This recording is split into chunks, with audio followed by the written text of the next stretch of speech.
Good morning and welcome to the second ever Mike Graham show at breakfast, 7 a.m. to 9 a.m. The clock was slightly wrong. I know some of you have got a bit of a thing about the clocks. We had the countdown clock there. We're started a little bit late by Pooch, so I'm afraid we'll start the show. It is 7 o'clock. Very good morning to you. It's absolutely freezing cold out there. For those of you who don't like clocks, I'm sorry about this. I don't like Coldplay much either. They did a song called Clocks, but there we are. Anyway, listen, welcome to the Mike Graham Show. Super chat's already coming in from all over the place. We've got people watching in Malaga, Alicante. Good morning and good luck with the new show. We've got a great guest today to look through the papers with us. Mr. Russell Quirk is in the house. Russell, very good morning to you. Good morning, all. We got coffee, we got water, we got all the bits and pieces that we need. We got the papers. We just need a few messages from all of you. Basically, go to Facebook where I've just put a very nice picture of Russell Quirk out there. I got out of the house today at -5, it said. And there was frost all over the car, ice all over the roads. Some people are going to get -12 today. So apparently up in Scotland, people have been told to go out. I mean, that's normally the instruction anyway when you're up in Scotland because, it's quite dangerous. Only Q worth joining. Morning all, says Louise. Good evening from Sydney, Australia, says Edwina. Welcome. Morning, everyone, says Patrick O'Connor, 2278. Get your super chats in. Don't forget you can follow us on the YouTube chat, which is going right now. It's live and we'll get you loads of your messages on. We've got lots to talk about this morning. Many of the front pages are still obsessed with Maduro. I'm not quite sure why. I mean, I know it's quite an interesting story, but we won't be going mad on it. Greenland, of course, as well, worried about being under attack from Donald Trump. Drivers over 70 years of age are going to face compulsory eye tests. It's hard to imagine why they wouldn't, isn't it? John's World there. Greetings from Finland. Well, morning to you. Rachel Reeves, Edward III, what am I talking about? Richard III. She's now going to stop pubs from actually getting any kind of help at all, which was going to happen, but which is now going to be brought to an end. It's hard to believe what a dreadful, ghastly woman she is. Defence stocks have boosted the FTSE 100. The Scots are going to get a bank holiday for the World Cup. And there's all sorts of warnings coming from various different politicians, including Robert Jenner. There's another murderer on the loose, apparently, thanks to Calamity Lammy. Also, Russell's brought in quite a few funny stories to talk to us about. But Russell, where should we kick off? Should we have a look at the front pages first and see exactly what is being said? I'm a prisoner of war, according to old Maduro. Yeah, so he faced his first court appearance yesterday, didn't he, in New York, with his wife in handcuffs, and yes, protesting his innocence. Shock horror, you know. Yeah. Well, they all do, don't they? He would do, I suppose. So he's definitely not a drug dealer. No. He's not corrupt, No. and he's not a narco terrorist. He's absolutely not any of those things. His mother loves him as well. Yeah, indeed. And interestingly, actually, in some of the papers, is the fact that the Swiss government have now decided, and obviously they're famously very benign and neutral, aren't they? The Swiss. They're going to freeze all of his assets. Yeah. Yeah. I mean, I think if you've got assets in Switzerland, there's a pretty good chance you're a dodgy character. Yeah, but the I mean, I haven't got any assets in Switzerland. No, me neither, unfortunately.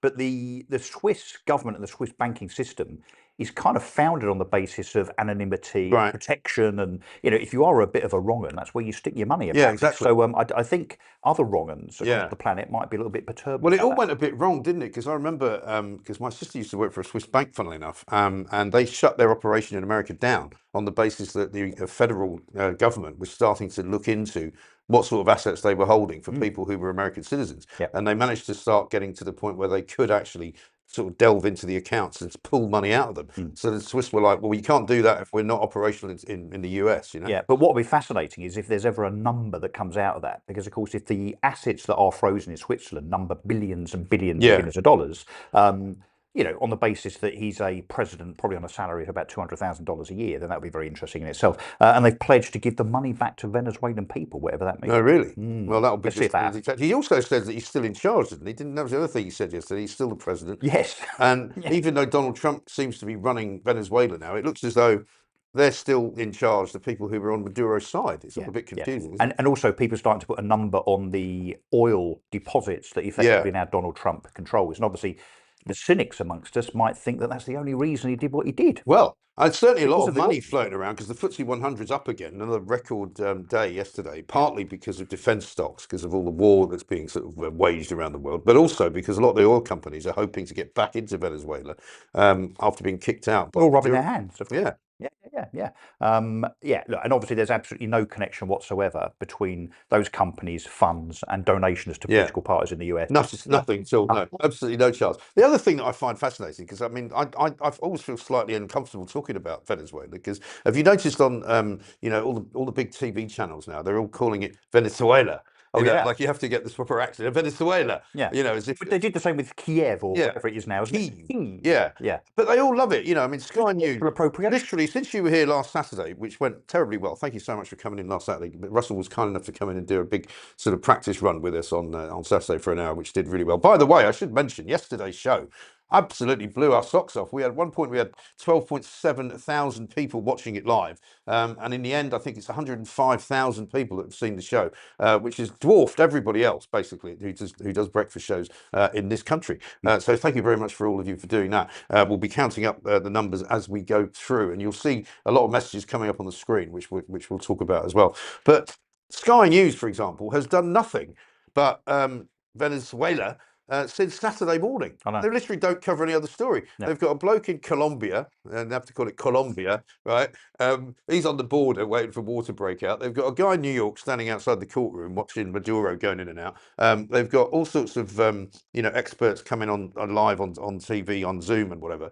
But it's almost as though there's no other stories in the world. Well, it's funny how they hate Trump that much. Well, I was going to say the left-leaning media organisations, which is more than you might think, by the way. It's the likes of not just the usual suspects of the BBC, but it is Sky, it is ITV, it is Channel 4.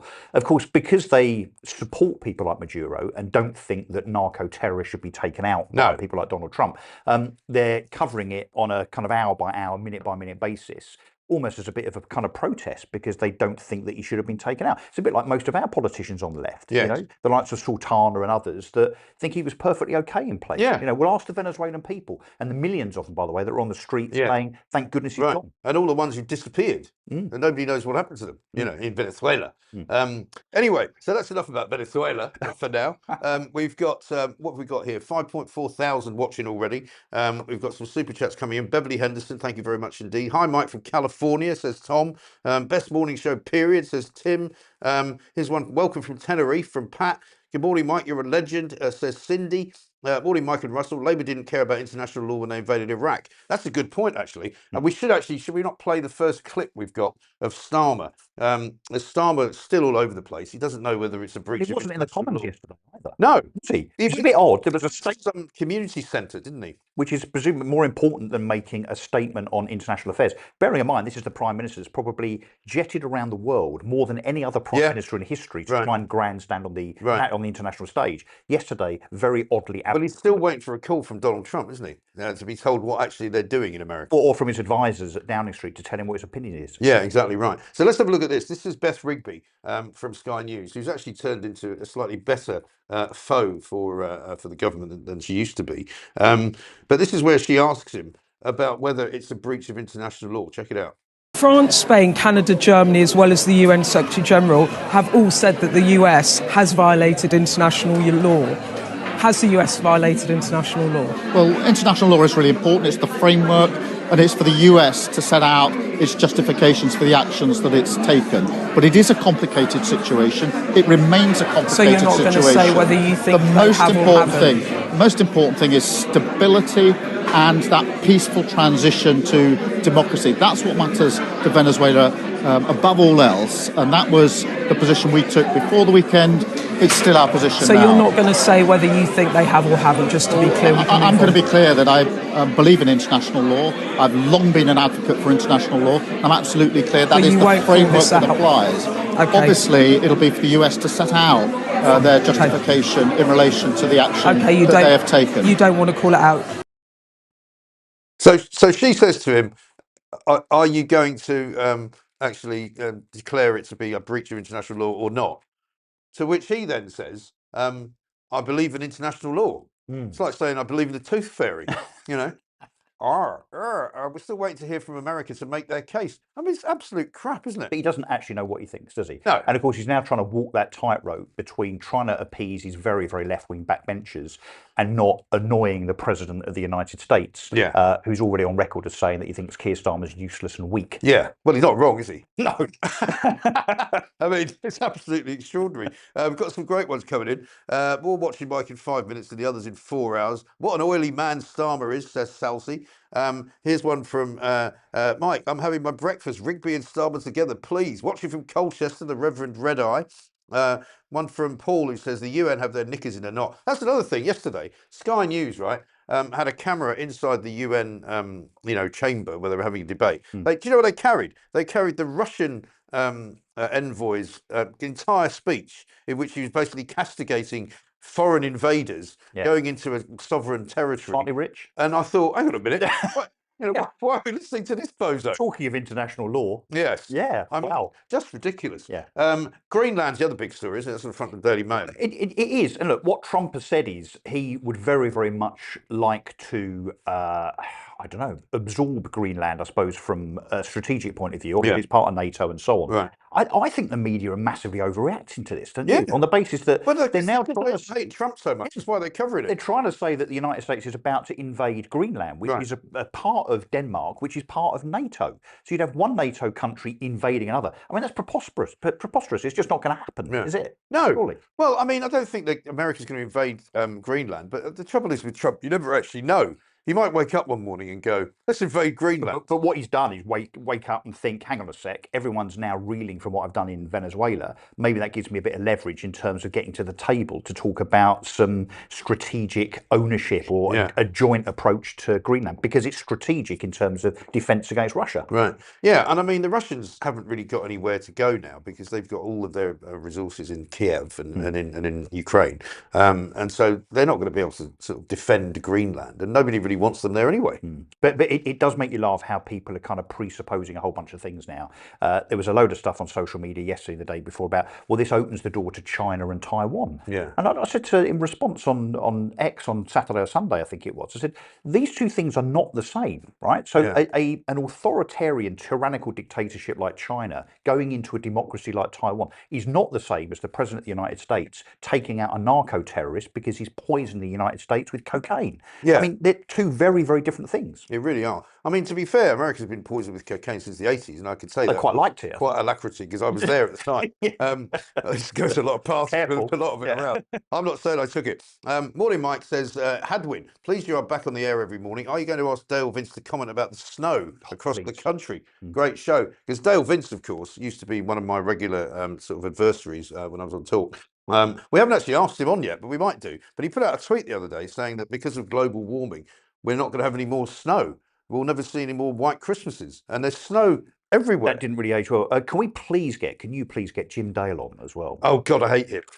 He's a complete numpty. He's not even a proper weatherman. But that's the point. He's such good value. I find him to be completely and utterly irresistibly dull, because he doesn't. I mean, all he is a sort of a cardboard cutout lefty. His qualifications. So he talks about the fact he's a meteorologist. He's not really. Hard to say at this time of the morning. No, he apparently, when he was in the Navy, he was a lookout. Oh, great. On ships. He used to look at icebergs. Right. And that's his qualification. Yeah. Was he on the Titanic? Yeah, that didn't go very well. Well done, Dale. Complete utter moron. I mean, there are some people that just get banned straight away. He's one of them. Yeah. Morning, Mike. Pleased you're back on the air. I'm sorry, done that one. How about this from Four Wheels of Mud? This is for you, Pooch. It says, turn the compression off the mics. That's why it's ducking. What does that mean? You are running 100% compressed vocal. FFS. I don't even know what he's talking about. We'll try and fix that. Would it help if we had more clocks, do you think? Would that make it sound better? I'm not sure, but yesterday, benefit just because I was late on Saturday. We've had a suggestion to put a clock behind me, because people have been saying since you appeared on Plank of the Year when the clock wasn't working because it didn't have battery. Everyone commented on it. They then noticed yesterday that it was a couple of minutes fast, right? So I've been asked now to get hold of one of those clocks that goes backwards. You know the ones that you can In reverse. look at it. You can only tell what the time is if you look at it in a mirror. So we're going to get that. So if you want to send some clocks in, we'll give you we're going to print soon. We're going to have a post office address or a PO box that you can send stuff into, because we love the interaction that we get from you guys, and we love all the things that you do. Should we have another clip? Let's look at Yvette Cooper. Because Yvette Cooper yesterday, they were all back in Parliament, apart from Keir Starmer, of course. But she sort of inadvertently made the joke of the day. Have a look. And I would, let me just say to her, just in terms of the overall approach, and I think everyone recognises the leadership that this Prime Minister has shown on the international stage. He actually said, I'd like to thank the Keir Starmer for the leadership he's shown on the international stage. And everybody fell about laughing. Yeah. Was that also the stage where he was completely blanked and humiliated by the President of the United States? There was that. Stage. Yes, absolutely. Yeah, same one. One from Walking Contradiction, who says, I thought Starmer was Mr. Rules. He should have a clear stance on international law. Well, he should, really. Lots of people saying hello to Russell. Good morning, Mike and Russell. Fantastic show yesterday with lovely Emma. Good luck for today. Heron Mirren. Yeah, we tried to name the Heron yesterday. I think great name. It's supposed to be, we had a late one, didn't we, come in, Pooch? What was it? What was the late one that came in? I can't remember. We had Richard the Bird, because we were going to put out like the 4 final choices and make it into a poll on YouTube.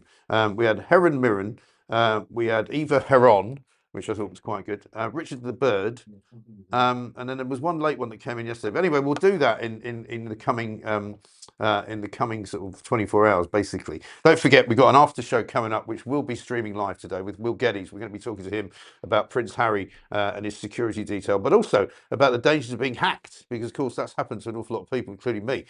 So we'll talk through that with him. What else do you want to tell us about in the papers? Should we go into some of the more unusual stories? Yeah, there's an Aussie pensioner in Adelaide who's been fined $120,000 for making cheese in his back garden. Why? Yeah, well, you know, Australia have lost their minds, right? They went very weird during COVID, didn't they? Yes, they did, as did New Zealand. Yeah. Well, they haven't got any better. And of course, actually, I think the Premier of Australia has not exactly covered himself in glory over the Bondi Beach thing either. No. Really. No. But no. So this is a chap that decided to make cheese in his back garden, very entrepreneurial, very craft cheese-like. And the government have decided to fine him $120,000 on the basis that he shouldn't be doing that. So I thought that was very funny. You got licensed to make cheese? Well, he hasn't got one. Apparently, he hasn't got planning permission. So rather than helping him to be entrepreneurial to provide cheese to the residents of Adelaide, they fined him £120,000. A Salvation Army employee has been sacked because he said refugees should be sent back on a boat. Oh yeah, which is a fairly sensible thing to say. This was up in Scotland, I think, wasn't it? And it was taken to an employment tribunal, and the employment tribunal, I mean, bonkers as they are, has said, yeah, it was right to sack him.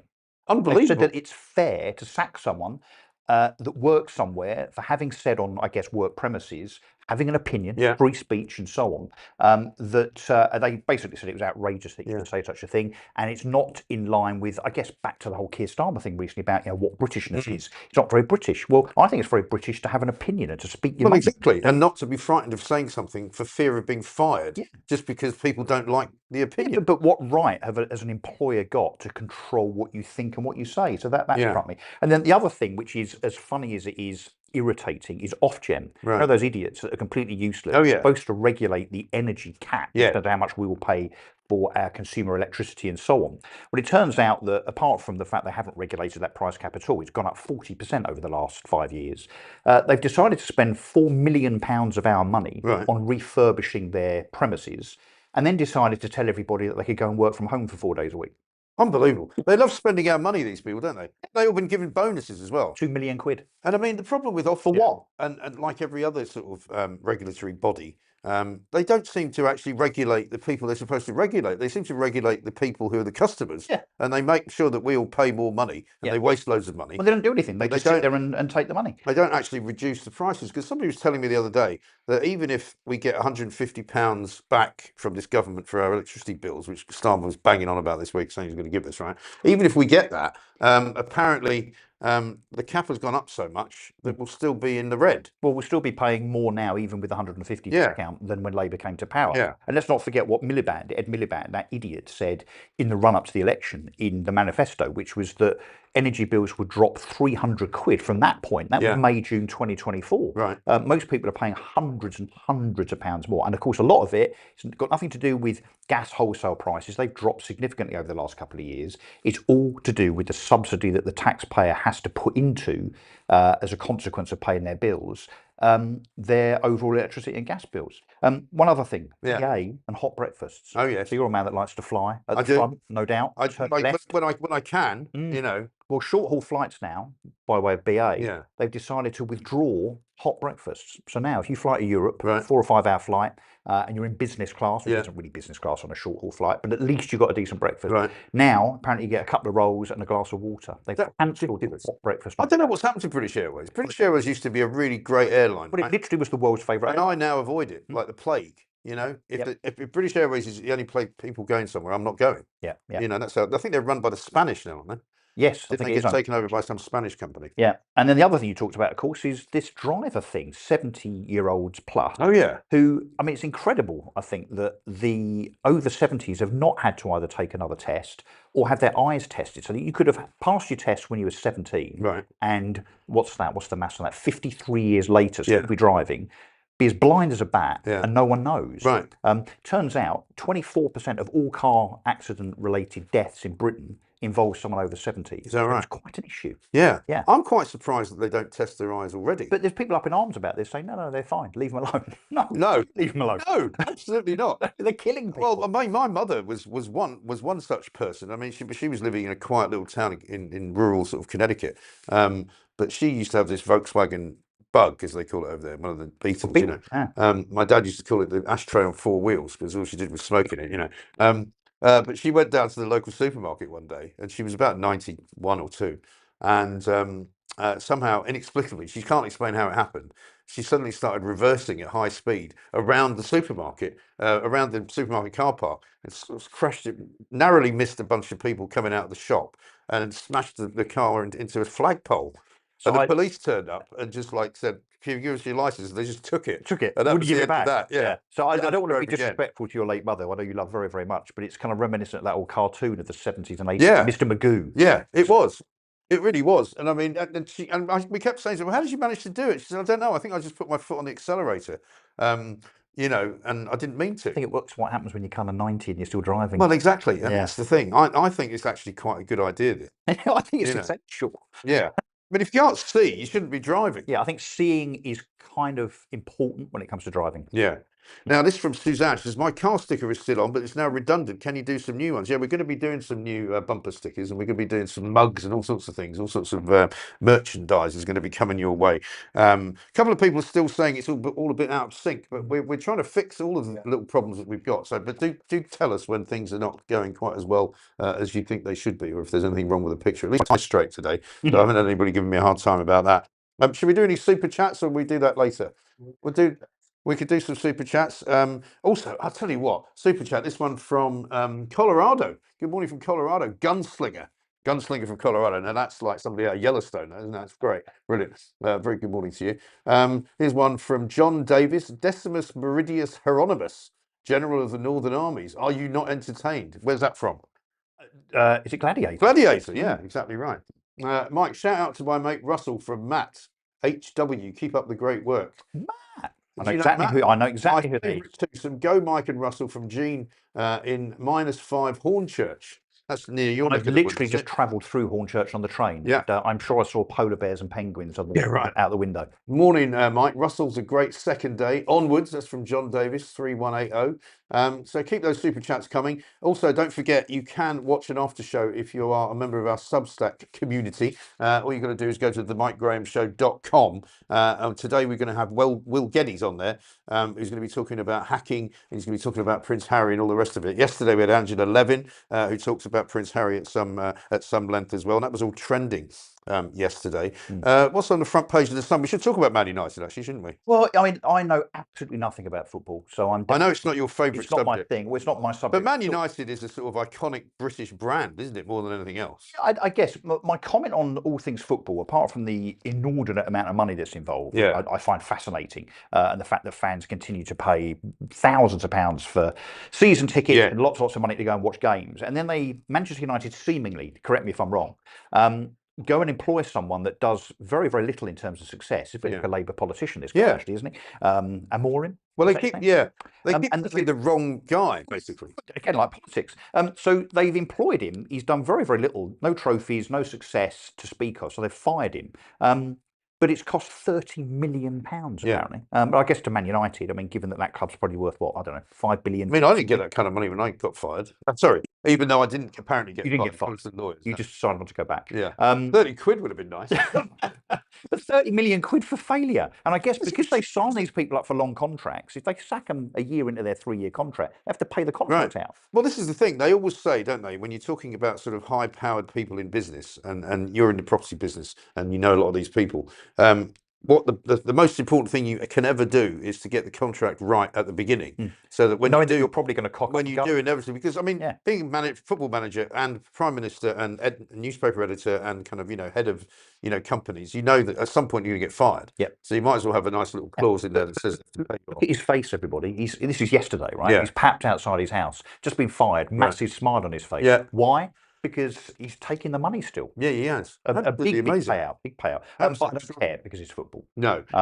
Let's see. A couple of other stories to mention, football-wise. Apparently, they're going to get a bank holiday in Scotland when the World Cup's on. Well, they should make the most of it, shouldn't they, Scotland? When it comes to international football. You're suggesting they're not going to be in there for long. Well, and I think it's the first time since the 80s or something they've made the World Cup. That's right. We're not saying you're crap or anything, Scotland, but you're crap. Yes. What about Rachel Reeves, Richard III? She's on the front page of the Telegraph today because, again, had an opportunity to help out some pubs, which, of course, she's banned from because all Labour MPs are now banned. Labour MPs from lots of pubs and lots of other places, actually, cafes, restaurants and so on, because of the squeeze that they're putting on hospitality as an industry. Lots of pubs closing anyway, but as a consequence of the last budget, because NI has gone up for employers and because the minimum wage has gone up, which obviously Labour trumpet as this wonderful thing. But of course, it's not the Labour government or the taxpayer even that has to pay that minimum wage. It's employers. And when you're running hospitality businesses and you're on a thin margin, it's literally the difference between surviving or not. So yes, Labour MP's not very popular when it comes to hospitality, but yes, she was given the opportunity, it seems, to throw a financial lifeline to pubs, and she's decided not to. In other words, can I do this on your show? Yeah, I think you can. Sticking two fingers up to publicans and their staff, by the way, and I wonder why. We might now have unemployment 21% higher than 18 months ago. Yeah. It's and pubs closing literally every single day. Yeah. So look, and when you look at the amount of money that we're spending on asylum, sorry to bring that up, but we are £8 million a day. When you look at the amount of money we're spending on net zero, it's about £8 billion per annum. And all of these stupid vanity projects of this Labour government, you would think that helping the good old-fashioned British pub and its customers and its staff would be a priority. But unfortunately, as far as Richard III, Rachel Reeves is concerned, sod off is basically what she's saying. Yeah, exactly right. It is quite ridiculous, isn't it, at the end of the day? I just noticed I haven't got... No, I have got a microphone on. It's over here. I just thought I haven't got a microphone on. What's going on there? This from Chilled Bill. If over 70s drivers cause 25% of accidents, leave them alone. Chase the other idiots causing 75%. Yeah, but proportionally, there's a lot more people under the age of 70. So per capita, hang on, I mean, there is to explain this. Per capita, people over 70 are causing far more accidents. That's the point. Yeah, right? I mean, there are people who say it's the youngsters who cause young men, particularly, who cause most of the accidents in the country when they're driving around. But I think people that can't see kind of have bound to contribute a little bit, don't you think? Yeah, absolutely. So just talking about that unemployment thing for a second. Yesterday, also news of another two big high street chains, well-known chains. Oh yes, going bust. One of them, Claire's Accessories, yes. Where some of us have gone to get their ears pierced in the past, not really. And the Old Factory Shop, which I must admit I'm not that familiar with. I don't remember an Old Factory Another shop. big chain that as a consequence, and Claire's Accessories, the shop themselves, they've put out a statement basically blaming Rachel Reeves directly for it and her budget. Yeah, because I mean, the woman is literally single-handedly ruining the British economy. Well, they're incompetent, and this is what happens when you put people in power that have never had a proper job, or they've lied about the jobs they've had, and indeed have never run a business. No, never run anything at all. Let's talk about migrants. There's a couple of migrant stories this morning. Story in the Telegraph that says migrants are posting video tutorials on social media on how to smuggle themselves into Britain, right? And there's actually a how-to get to the UK. Footage posted on TikTok shows clips of migrants running after moving lorries before jumping onto them to break into their trailers and sneak into the UK. 7 clips, which have now been removed, are edited into one long-form video to show how migrants can climb on board a lorry without the driver realising. Well, I'm not sure they need any help. You've got Care for Calais that's going to do everything they possibly can to get migrants over the channel. And of course, what used to be the Royal National Lifeboat Institution, the RNLI, which is now basically a migrant taxi service. I don't think they need any more help, do they, with 45,000 a year? Well, when there was conversations going on about whether people could intercept the boats, you know, they already get intercepted, but they get intercepted, then they get brought with here. Blankets and pizzas. In French waters, and then they bring them. They literally only get half. Ridiculous. The other story, of course, is a migrant hotel in Southampton, I think, where a guy has been once again found guilty of a sexual offence. I think a sexual assault. This is a story that was doing the rounds late last night. He's another Afghani asylum seeker, believe it or not. Yeah, Sahal Amiri, 30 of Southampton, pleaded guilty. So he is guilty to 2 charges of sexual assault against 2 women on September the 23rd and November the 25th, as well as the attempted sexual assault of a 3rd victim. Nice fella. He denies the 3rd charge, though. Blah, blah, blah.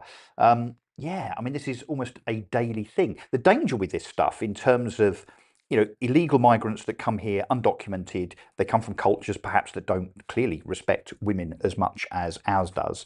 This news starts to kind of dilute in terms of it becomes normal, unfortunately, doesn't it? So we see this stuff every day and people go, oh, another one, rather than the outrage that I think there really should be on a continuing basis that this is disgusting. We're letting people come into our country that are assaulting our women and girls. And, you know, what's the first task, the first responsibility of government is to protect its people? Well, you would have thought so. They're doing the absolute opposite. Well, again, they keep coming out with stuff like this, don't they? Old, what's her name? Jess Phillips constantly goes on about keeping women and girls safe. But never says anything about asylum seekers. Same goes for Starmer, always talking about keeping women and girls safe. Of course, unless they're the victims of rape gangs. Yeah, exactly. This one from Olivia. Maybe Starmer's worried if we become any more left-wing, Trump will invade us. Well, there is that possibility. Well, I live in hope, right. actually. Yeah. It's going to be time very soon, of course, for the news with our man, Edward Hughes, the newsman. He's brilliant. He is brilliant.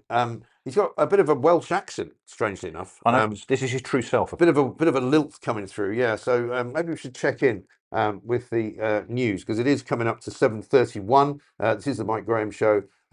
Please do like and subscribe to the new YouTube channel, because we've got loads of you watching at the moment, but we just need more subscribers, because the more subscribers we have, the better everything becomes, and the better it becomes for us and for you as well. So let's get Edward Hughes with the news. Hello, this is Edward Hughes, reading your news on the Mike Graham Show. Please like and subscribe, or I'll send you some photos of myself. It really helps us. No, not the photos. The likes. Severe cold weather continues to grip the UK, with yellow warnings for snow and ice extended across much of England, Scotland, Wales and Northern Ireland. Schools have closed in affected areas, trains and flights face disruptions, and health alerts warn of pressure on the NHS from the Arctic air mass, bringing sub-zero temperatures. The UK government is assessing whether the recent US military operation to capture Venezuelan President Nicolas Maduro breached international law. Prime Minister Keir Starmer has emphasised adherence to legal obligations while avoiding direct condemnation pending full facts. The UK was not involved in the action. Other notable stories include rising credit card borrowing at the fastest rate in nearly 2 years, UK car sales exceeding 2 million in 2025, boosted by Chinese brands, and a new ban on junk food advertising on TV before 9 p.m. coming into force. UK sport headlines. The January transfer window is active in the Premier League, with clubs monitoring deals ahead of the February 2nd deadline. Coverage highlights ongoing rumours and potential moves across top teams. Football fixtures resume post-holiday, including key Premier League matches and FA Cup ties, amid discussions on player injuries and managerial updates. Broader 2026 previews feature major events like the Winter Olympics in February, The Men's Football World Cup in summer and UK hosted athletics championships, with anticipation building for England's campaigns under Thomas Tuchel. That's your headlines for now. Tune in later for more. I looked at you now. 85,000 straight away. Oh, that's brilliant. We're back. Thank you, Edward Hughes with the news. He's very softly spoken. If some of you are complaining they can't hear it very well, but don't worry, we'll give him a kicking and tell him to start speaking up a bit more. Lots and lots of you getting in touch, and we've got 9.2 thousand people watching now, which is great. Let's have a couple of these. Edward Hughes is awfully quiet this morning. Great show, Mike. That's his common sense perspective. Second day, 5-10 years down the line, I can say I was here at the beginning. You will be able to say that. Russell Quirk's back. Not that you went anywhere, by the way. I went Just ignored me for 2 minutes. You know, exactly. But listen, anything we haven't mentioned? Well, there's lots and lots to talk about, but again, pressures of time and so on. The whole West Midlands police thing, fabricating evidence. I mean, that's becoming a big story. Yeah, this is over the Maccabi Tel Aviv thing, the right? Tel Aviv supporters. It's not going away, that story, is it? No, it's not. And actually, the chief constable that gave evidence to Parliament in December has been recalled, and this is very unusual apparently, recalled to Parliament, to the Select Committee, to be probed on the basis that effectively it didn't believe what he said the first time. Right. And I think for a chief constable to be alleged to have lied to a Select Committee, I think it's a pretty serious thing. Yeah. So expect to see that particular individual perhaps. Well, you'd like to think. Well, Craig Guilford is his name. You'd like to think that chief constables would be setting out some kind of gold standard for telling the truth, wouldn't you? Yeah, but this is also the same guy that whenever he talks to the community, he always ensures that he goes to Muslim leaders first. Right. And that seems to be his kind of North Star in terms of where he takes instruction from. Right. So perhaps he's not been particularly fair and balanced when it comes to the entire West Midlands community. So we'll see what happens to him, but I suspect he won't last very long. Yeah. So yes, no, I could talk all day, I'm sure, but you won't let me, so I better go. Well, listen, it's been great to see you, and you're going to be on this a lot. I think you're going to be back, are you not, for Plank of the Week? Plank of the Week this week, yeah, looking forward to it. Coming up. The original and the best. The original and the best. Filming it on Thursday. It's going to go out Friday at 7 p.m. Do go to the YouTube channel and like it and subscribe to it, please. I've got this, my favourite tweet or message of the day so far from Kitty Phoenix. Edward needs to sound a bit more perverted.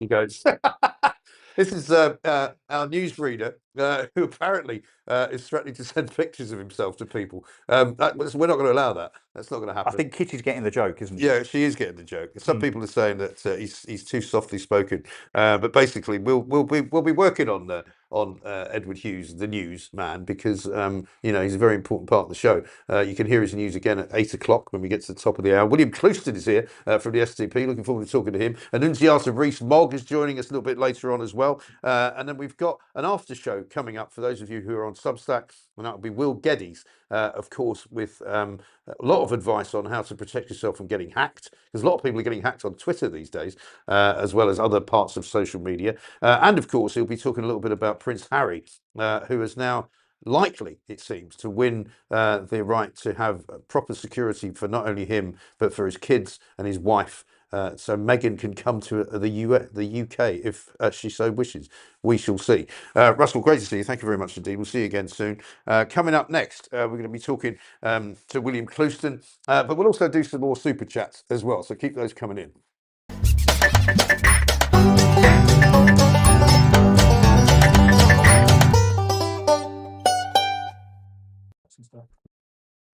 Got some great messages here. -7 degrees from Moog in Norwich today. I don't want to get out of bed. You don't really have to. People are saying some of the sound is not working as well as it should be. We're working on all of the problems that we've got here. You have to remember we're setting up only the second day of a live breakfast show, streaming to 10,000 people a day, which is what our aim is, and we're nearly there again today. So thank you very much for all of that. So do be patient. I understand. I know it's difficult. I know it's troublesome, but the last place I worked, we literally had teams of engineers. We had teams of people working on the show. This is obviously a much smaller operation, and so we're fixing things as we go. And we all like your criticism. We'd like to hear from you, but let's face it, we will get it all right, because the most important part is the actual content, and that's what we're doing. Good morning to you. back to the Lion's Den. You haven't been here before, have you? No, it's well, I've been on. I was on your very first show, very first guest by Zoom. But it's lovely to be here. Yeah. Yeah, isn't it nice? Yeah. Bit chilly. Yeah, it is a little bit chilly. Even for a Northumbrian. Yeah, were you in North London, or were you in London last night? Yeah. I came. I had a nightmare journey from Newcastle. 6 hours it took. Really? 3 separate things wrong on the trains. Yeah, so there you go. So what happened? Tell us, because I mean, apparently there was a fire on the train. The first one. A fire? Yeah, there was a fire on the train.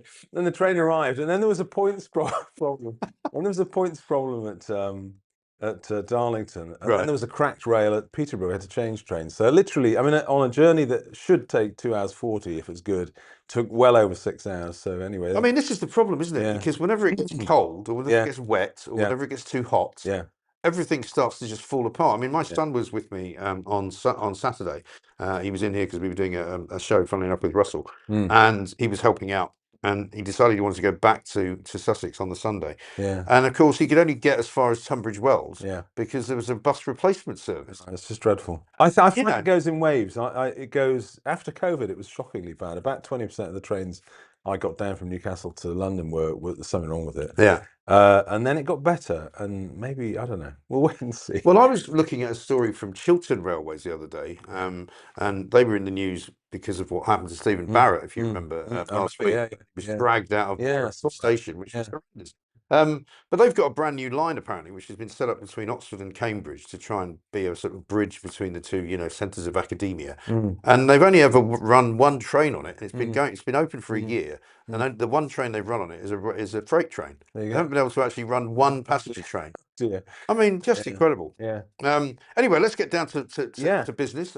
Maduro's still very much all over the front pages. I'm less interested in the sort of the Venezuelan situation as I am in our government's reaction to it, and the fact that Keir Starmer seems completely and utterly like a rabbit in the headlights without any ability to declare what's happened. No, we don't get anything out of him. It's pathetic, really. I mean, my response to it, I mean, it probably does.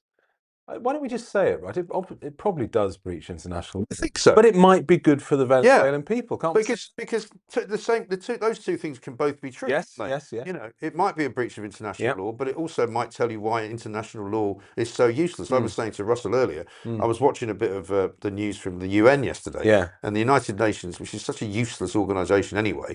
We were listening to people from Colombia, we were listening to people from Russia, telling us how terrible it was to invade foreign countries. You kind of going, astonishing. What's going on? Response. No, it's absurd. The UN is not really. I mean, it's composed of mostly non-democratic nations, and the record is. And it never actually solves any problems, because when people are being downtrodden or when people are in trouble, they can't do much. They don't do anything. No, but the trouble with the UN's position in relation to the West is that particularly the third world countries, they use Western concepts of rights and international law against us. You realise they've got no intention of applying them to themselves. No, of course not. They don't have any intention. So it's only one way. It's always one way. But it's an interesting one. I don't know if you've seen the story about the gold. Have you heard about the Venezuelan gold? No. That's an interesting story. So the Bank of England has over £4 billion worth of Venezuelan gold, and it's holding it. Didn't Gordon Brown sell it all off? No, he didn't. It was nominally the Venezuelans' gold, and they've kept it there. It used to be worth. Of course, this is a point, Mike. It used to be worth $1 billion. Right. 20 years ago, it's now worth $4.5 billion. Yeah, the price of gold has gone massively. Yeah, it's gone crazy, and you can understand why. But it's held, and obviously Maduro wanted it, and went through the courts and said, "Give it to me." The Bank of England said no. It went to the High Court, who agreed with the Bank of England, and then it went to the Appeal Court, who said maybe it should be his, and then the Supreme Court said no, you're not having it. So it's an interesting little twist to this. Yeah. We've got a lot of gold. The really interesting question on the gold is, does the Bank of England give it to the Trump-sanctioned VP? Yes. It's a bit, or does it go back to, because Russell was telling us that the Swiss banks are basically saying they're going to give all of the assets of Maduro back to the people of Venezuela. Yeah. And you kind of go, really? There's many who's actually going to see that? Yeah, there's many a slip from cup to lip on that. Yeah, and that's the big thing. I mean, I think potentially it could be very, very good for Venezuela, and it could be very good for the world, potentially. Yeah. But we'll wait and see. Yeah. I mean, declared himself to be not guilty of all the things they're accusing him of. But I mean, he's going to end up in prison like old Pineapple Face, isn't he? At the end of the day, almost certainly, yeah. I mean, the big question. I don't know if you've probably covered it, but what is the real reason for it? I mean, because there were 3 or 4 reasons that Trump might have done this, including, I have to say, just the fact that he'd annoyed Trump. yeah, I think that's. I mean, he's using drugs as the main reason, isn't he? But that's clearly not the main reason. I mean, a lot of people think the main reason will be, and this is driving the markets up, and it's driving the FT 100 up as well. Is it's boosting oil companies, because the oil companies who all got nationalised can now possibly go back in and start making an awful lot of money. 10 years. But the thing is, and this is the tragedy for the country and the world, is that it takes some doing, Mike, to have the biggest proven oil reserves in the world. Yeah. And to mess it up to such an extent that they have, it's just astonishing. It is astonishing, absolutely. So, well, let's have a look at. We've already seen what Keir Starmer had to say for himself to Beth Rigby, where he couldn't. Literally, all he could say was, "I believe in international law." Yeah, it's a bit like "I believe the children of the future" by Whitney Houston. Exactly. How about this though? Mike Tapp, who has somehow managed to get himself into the cabinet as some form of defence minister or immigration minister or something like that. He was also on TV yesterday attempting to answer questions about whether this was a breach of international law. Have a look. Allies matter. Allies influence, they pressure. I mean, let's look at Greenland, for example, right? We've had the Danish Prime Minister calling on the United States to stop the threats against a historically close ally and against another country and another people who have very clearly said they are not for sale. If Donald Trump's moves against Greenland or against, Denmark, is that a different matter? Will the UK government condemn that? First, it'll be really clear that allies do matter, which is why these careful diplomatic conversations behind the scenes are ongoing with the United States and with our European allies and Five Eyes partners. And we're not going to give a running commentary. But what about Greenland? When it comes to Greenland, Denmark and the United States, these are both NATO members. And I'm really proud that NATO has used discussion over division to ensure that these problems in the past Can you at least just say Donald Trump should not, do the same in Greenland? What I can say really clearly is I can't see this being any different to any previous conversations that need to be had between NATO members. And I find it extraordinary that you can't just say flat out that Donald Trump needs to. And I think the Venezuelan issue intervene on Greenland. The Venezuelan issue I find that extraordinary. Is obviously different to the Greenland issue, but that's for them to have those discussions. It's for NATO to have that solid anchor to ensure that there is no division here. So you don't have an opinion on whether or not Donald Trump should go into Greenland? Well, look, this isn't for me to sit here and talk about hypotheticals. We could go on forever. The Danish Prime Minister is talking about this. She's asked the US to step the threats. This is not a hypothetical. And that's why it's really important that allies stand firm and ensure that discussions, and that's because we're not giving a running commentary on that. There'll be more in the House today in general, but of course... But you can't say Donald Trump shouldn't invade Greenland. Diplomacy is delicate, which means we're not here to give a running commentary in the news, unfortunately, as much as that would be fantastic for viewers, and on Twitter, but it's the end results that matter, and working together with our allies and sticking to international laws is what we stand for as a country. See, Mike Tapp to me seems to be particularly odious. He's part of that new managerial class of politician who doesn't ever say anything unless he's been told by his boss that he's allowed to say it. Yeah. He's basically saying, no, he's not going to give a running commentary on the news. Well, it's your job. That's his job. You're a spokesman for the government. You've been put on television to be asked questions by a journalist about the government's policies, and you're saying you're not going to tell anybody what you think, and you can't tell anybody whether Trump has invaded Venezuela illegally. Talking on media is the only thing many politicians can do. Right. They can't build houses or sort energy out or anything else, so they can't do that. They're not able to do anything. Well, you do have to ask yourself, what is the point of most of these people? I mean, we've had day after day after day of Keir Starmer giving interviews to people in which he's basically not said anything, has he? He's talked about how happy he is with what they've done so far. It would be as good or probably better if it was just generated by AI. It's sort of just slop generated. It's comical, actually. I don't know who runs his Twitter account. It probably isn't him. He's probably quite busy.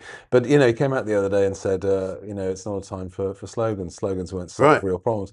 And everyone just said, smash the gangs. Yeah. Build, baby, build. Right. You know, it's just all these ridiculous slogans, yeah. all of which have meant nothing because he hasn't Nothing. actually done any of the things that the slogan suggested he would do. Not at all. No, they're not capable. I mean, that's the problem. They have no experience in the real world. No, actually, they really don't. I Dangerous. wanted to get your view as well on what he said about the European Union, because when he did his big interview with Laura Kunsberg, we covered this quite a bit yesterday, but Nigel Farage has talked about it as well. So let's have a look at what Nigel Farage had to say, because of course everybody knows that Keir Starmer's a Europhile. Everybody knows that he loves the European Union. Yeah. He's saying now that he wants closer ties with them, but he doesn't want to get back into a customs union. But nobody really believes him. No, really, nobody trusts him. Let's have a look at what the leader of Reform, Nigel Farage, had to say. So Keir Starmer's great Brexit betrayal is fully underway. Of course, remember, he was Remainer-in-Chief. He was the man pushing, above all, for a second referendum to overturn the result. But he went to the country in July 2024 with some absolute assurances we would not be rejoining the single market, the customs union, or the European Union. Well, let's have a little think about what he's done. Already, he's scrapped the Turing programme. That was for British students to go to universities all over the world. It was great value for money. Gone. Replaced by the Erasmus scheme, which is going to cost 8 billion quid over the next 10 years. And what that means is, whilst some of our students will go to Europe, actually many, many more European students will come to our country. Add to that a youth mobility scheme, where once again, many more from Europe will come here than we will go there.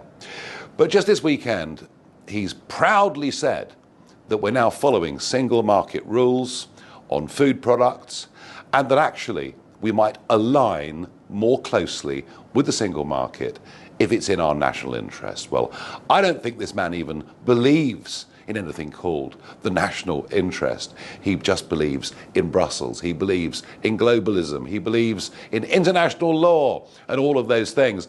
And what it really means, what does align mean? What it really means is we will follow European Union rules and laws. Westminster will have no say whatsoever over any of those rules that are made that affect pretty much every business in this country. That is a full-on Brexit betrayal. And just to make it even worse, just as the country is waking up to the sheer... Nigel Farage there saying that basically he's making plans, Keir Starmer, for a sort of Brexit betrayal. It's very clear, because when he was asked repeatedly, what do you mean by closer alignment? Which businesses do you think you want to have closer alignment with? Yeah. You know, and why? And the thing I really find annoying, why do the journalists who are asking him questions not say, well, how is it working at the moment? You know, is this alignment with food processing working well, or is it not working well? I mean, what's your take on that? Well, we shouldn't be surprised. This is the man that tried to flip Brexit, basically. He did everything he could to try and flip it. So it's consistent. Yeah, absolutely consistent. So they would do anything they could to get back in. It used to be the case, would the EU accept us back in? I mean, he'll try and do it slowly, align ourselves with their rules without having any say in those rules. And actually, one of the things that shows what their attitude is was the Erasmus scheme. Yes. Back into that. That's Turkey. It costs hundreds of millions of pounds. And we get loads and loads of students coming here. We hardly get any leaving. Funny that we get less out of it than we put in. And we'd adapted actually to a new system Right. of inviting students from all around the world and sending our students to North America, to Australia, to other places in the world. We opened up actually to the real world. Right. And mostly English speaking, because we don't really teach people here to speak foreign languages. So who's going to go to Germany to study in a German university? Because nobody speaks German. No, but it was much cheaper and better, and they've gone backwards now into a worse scheme. So that's what they would do. They would have high alignment on trade, even if it hurt us. Yeah. That's the point. They're not bothered. It's ideology. Yeah, it really is. So, I mean, but what does he do, though? Because the other thing that I found, and I asked this question yesterday, that slightly troubled me, he kept using this phrase, sovereign decisions, that he wants the government to make. And I looked up the definition of a sovereign decision, and it sounds rather authoritarian. Yeah, it could be. Yeah, I mean, it could, but he is quite authoritarian. Oh, he's very authoritarian. The difficulty here, I was chatting last night with someone about this. In reality, he is probably quite conflicted as a person. Think about it this way. I think he's massively conflicted for all sorts of reasons. He is. No, but as a realization. No, but there's a realization now. There's a realization now that everything. Labour have been elected and they can't make anything work. One of the reasons they can't make anything work, like the border, like anything else, is the liberal legalism that is everywhere. You can't build anything. You can't control your border because some committee somewhere or some part of international law will say you can't. So, but that's his life. Yeah. His life has been putting that structure in place. Right. He is responsible for it. He believed in it. Yeah. And suddenly he gets, no, actually it doesn't work very well. And I'm thinking, well, mate, you put it there. Right. And now he can't even define it. So when somebody says to him, is this a breach of international law? He's not prepared to say. No, he, above all, people in the world that could say that. And he is conflicted. And it's like a sort of, I think it's a bit like the old communists who used to say, communism, it'll work, it'll be great for everyone. And then Russia invades Hungary, and then they invade Czechoslovakia, and then the Chinese kill several million people, and then Pol Pot happens, and they think, but they would carry their little cards, their little Communist Party cards, until they die. Right. And that's Starmer now. He's sort of, everything he believed in is destroying the country, actually. A lot of it is. Yes. And he can't say. Did he ever believe in anything, though? Because, I mean, he seems to be a man who has had many different sort of Damascene conversions over the course of time. You know, when Jeremy Corbyn was his friend. Yeah. And then he wasn't his friend. Yeah. And then he kicked him out of the party. Yeah. And then he decided that he was going to go more to the right. And then he was told he couldn't do that because he had to go more to the left. I mean, he's almost being controlled by somebody with a sort of a mad remote.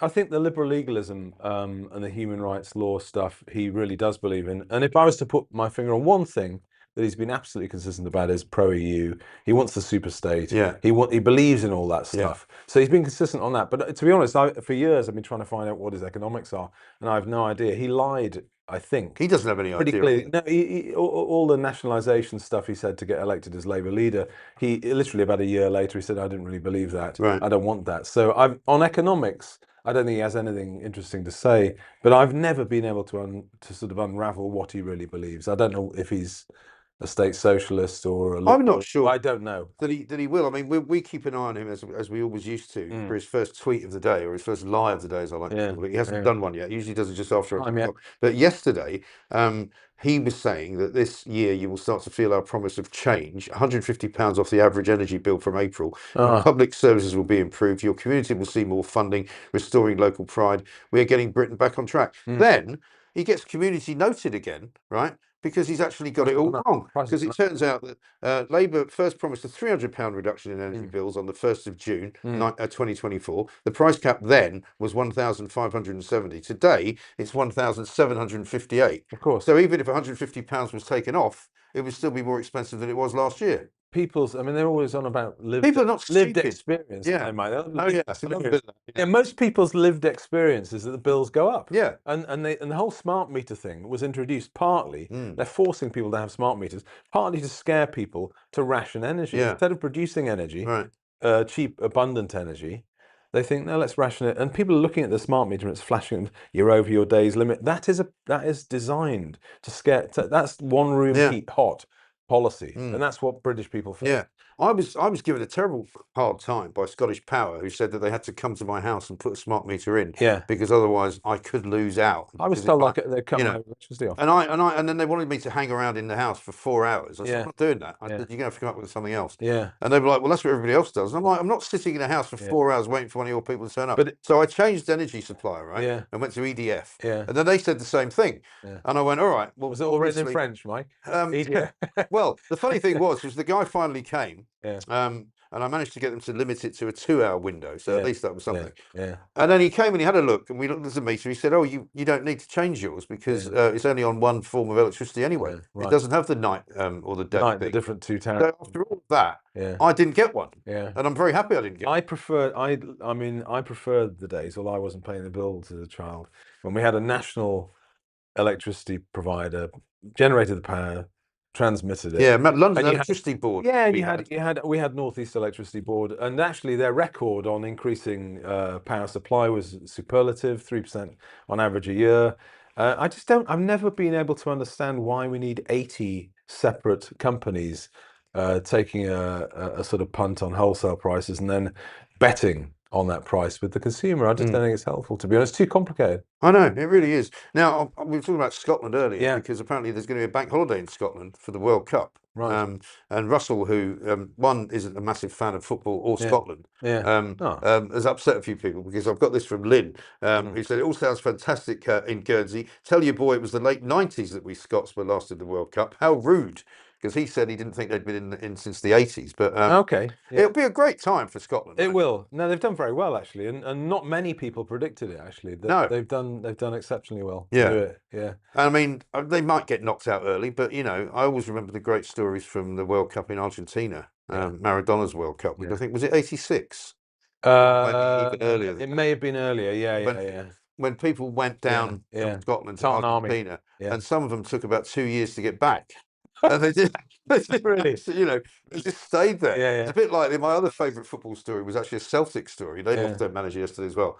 But when they went to play in the final of the what used to wasn't what I suppose is now the Europa League. It wasn't the main sort of Champions League. Yeah. But they played against Jose Mourinho's Porto. Yeah. And the match was in Seville, and I was working in Scotland at the time, the Daily Mirror, running it. And about 9 months after the game, all these ginger-headed kids, because the Scots had all impregnated loads of lovely Spanish women, and all these little Scots kids were born with freckles and red hair. Well, they may be the new midfield, you know. Maybe. Well, you never know. Yeah, 18 years later. Absolutely right. Should we do some super chats before we move on? We're talking to William Clouston here from the SDP, because we've got to talk some more about the foul state of this nation.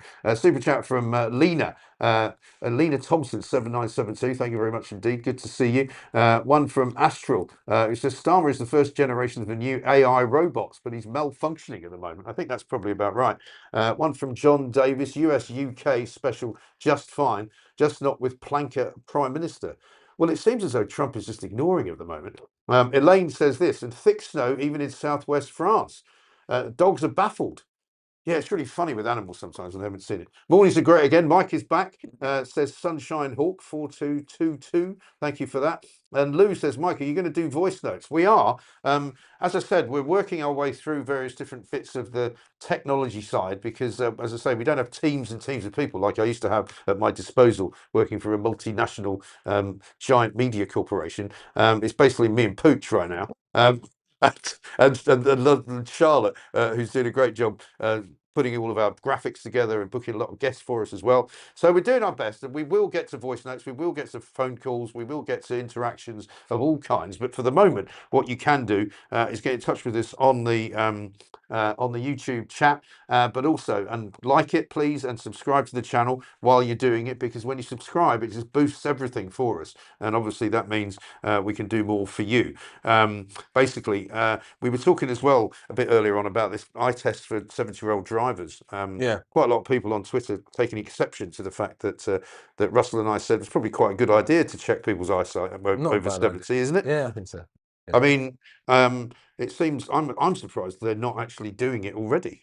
Yeah, you see it. I mean, I had a friend actually in Weardale who was minding his own business, and a car crashed into the main street in Stanhope, I think it was, and it was an old gent who'd been driving for years in Weardale. No one had bothered him, and I don't think he could see very much, Mike. That's the issue. That's the problem, isn't it? And I mean that you really don't want to be driving around not ideal with people at high speed who can't see very well. I just don't. I'm not sure he knew where he was, to be honest.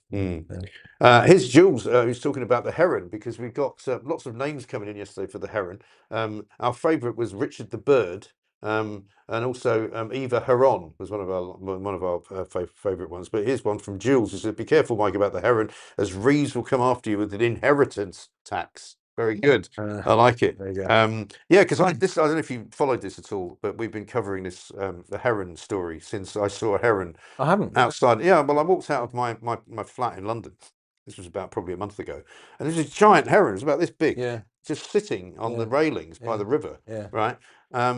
And I thought that's a bit unusual because I mean it's in the middle of London, you know, it's not you know, rural or anything.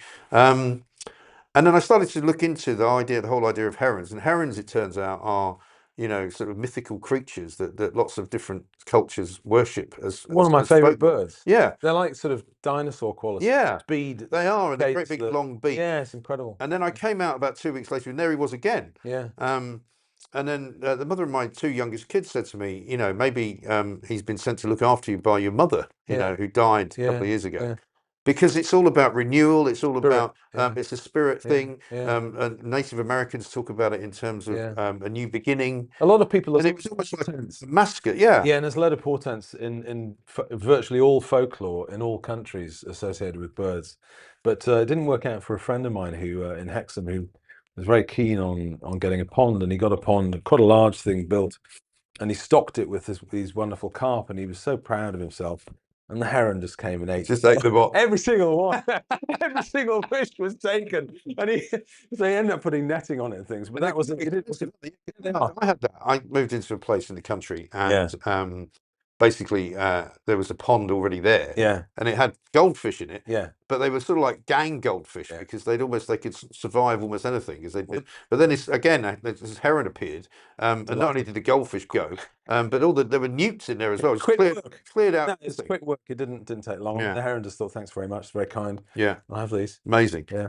If only we could get one in government to sort of fix everything, because I know you want to talk about the general state of the nation. Yeah. As we get up to, we're already at 8. Maybe we're 3 minutes past 8. How did that happen? Well, we're supposed to be. We're enjoying ourselves. Well, I'll tell you what. Should we do the news with Edward Hughes, and then we'll come back to William Cluse in a second to talk more about the state of the nation. Now, a lot of you said last time it was a bit quiet, and somebody asked if he would be a bit more perverted. We'll see what his news results are going to be now. Let's have a look at Edward Hughes, the news. Hello, this is Edward Hughes, reading your news on the Mike Graham Show. Please like and subscribe, or I'll send you some photos of myself. It really helps us. No, not the photos, the likes.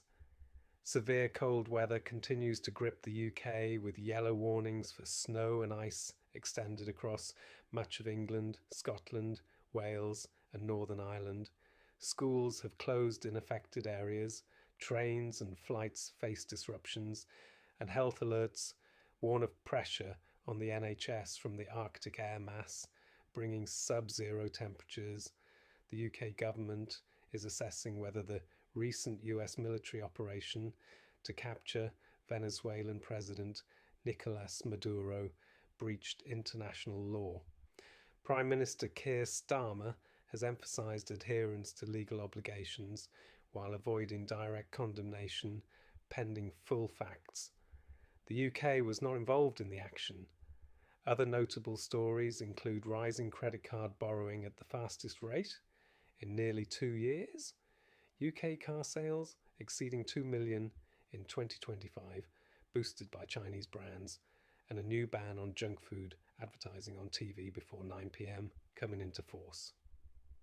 UK sport headlines. The January transfer window is active in the Premier League, with clubs monitoring deals ahead of the February 2nd deadline. Coverage highlights ongoing rumours and potential moves across top teams. Football fixtures resume post-holiday, including key Premier League matches and FA Cup ties, amid discussions on player injuries and managerial updates. Broader 2026 previews feature major events like the Winter Olympics in February, the Men's Football World Cup in summer, and UK-hosted athletics championships, with anticipation building for England's campaigns under Thomas Tuchel. That's your headlines for now. Tune in later for more. That was Edward Hughes with the news, the man who needs to be watched very, very carefully just in case he gets up to no good, like his namesake, who had the name round the other way, Hugh Edwards, of course, who was the BBC's newsreader, who was also Welsh by coincidence.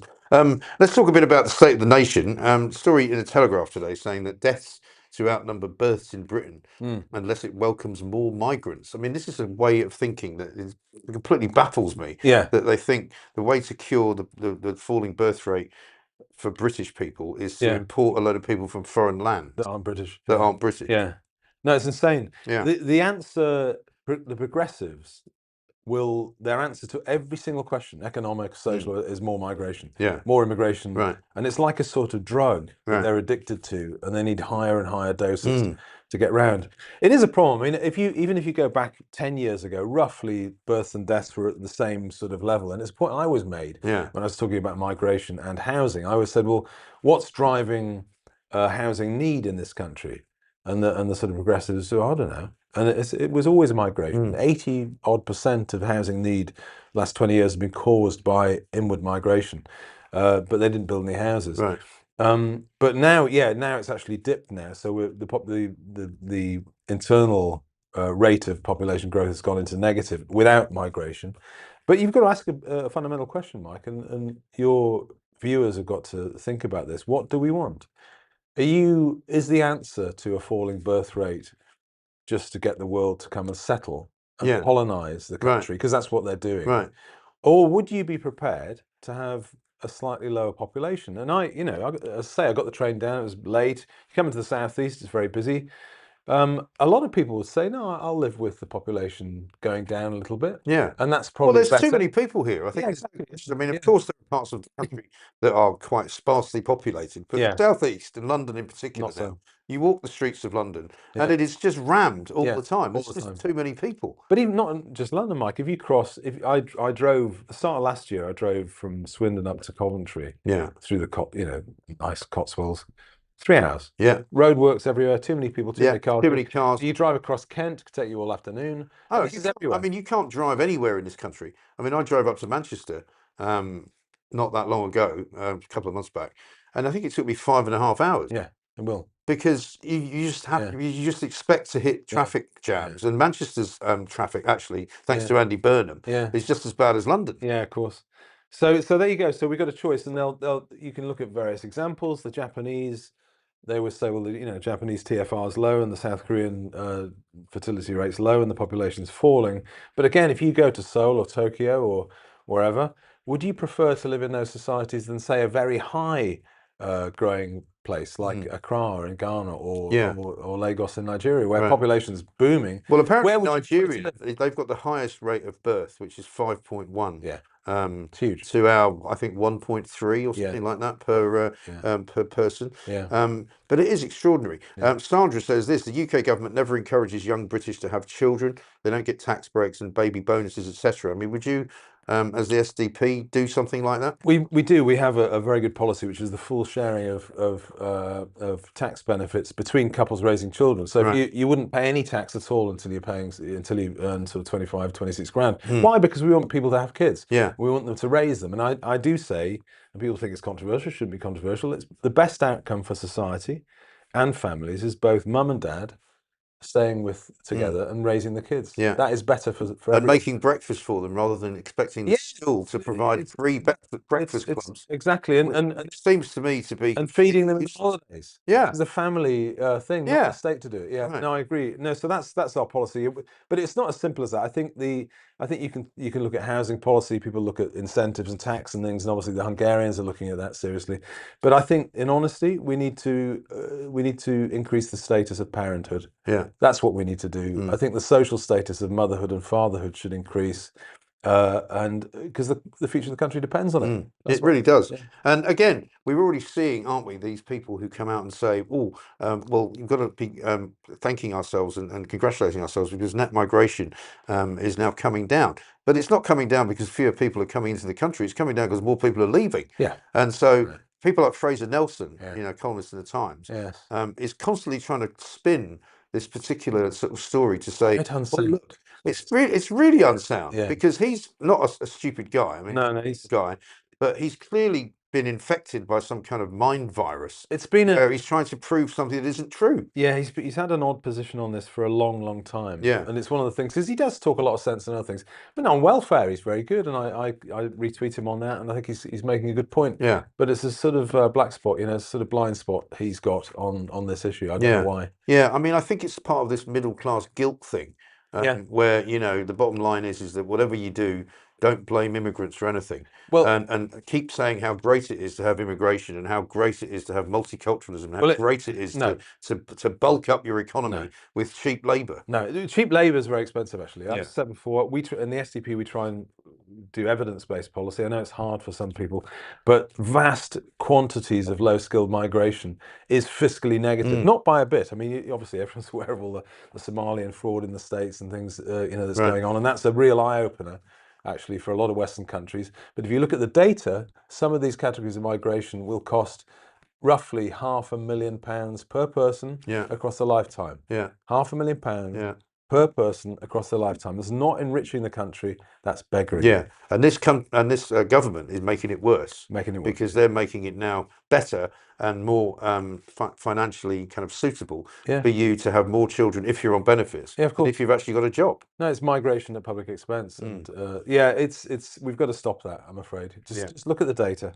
You're exactly right. Yeah. David says, bizarre, a falling birth rate is surely not an issue. Isn't that what the WEF has been trying to engineer? Well, no, I don't think so. I don't think anybody's been trying to engineer a falling birth rate, because supposedly that's against all the tenets of what you might call modern liberal economics, isn't it?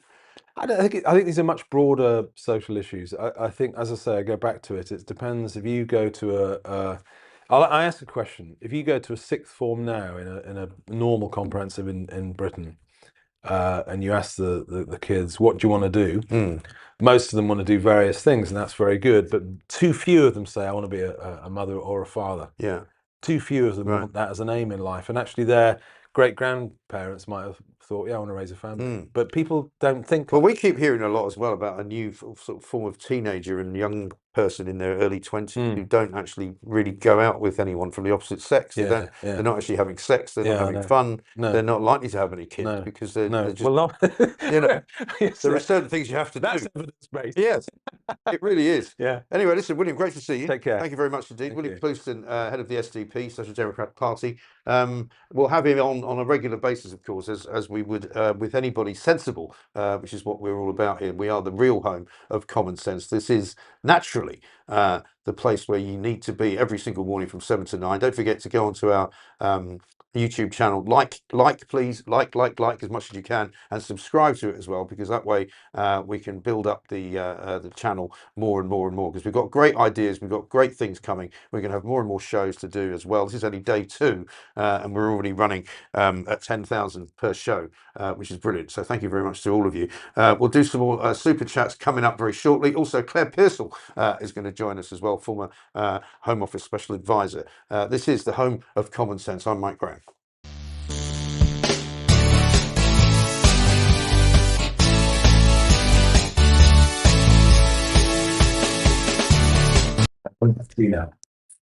So the time now is 8:15, would you believe, which is time flies. We're here for 2 hours. A lot of you after yesterday's show said, please can you make the show longer? And again, it will be something that we will do, because we want to try and do a 3-hour show. But we thought, you know, because we're starting out, we're starting from scratch, really. So we're building the station up, we're building the channel up, we're building the show up.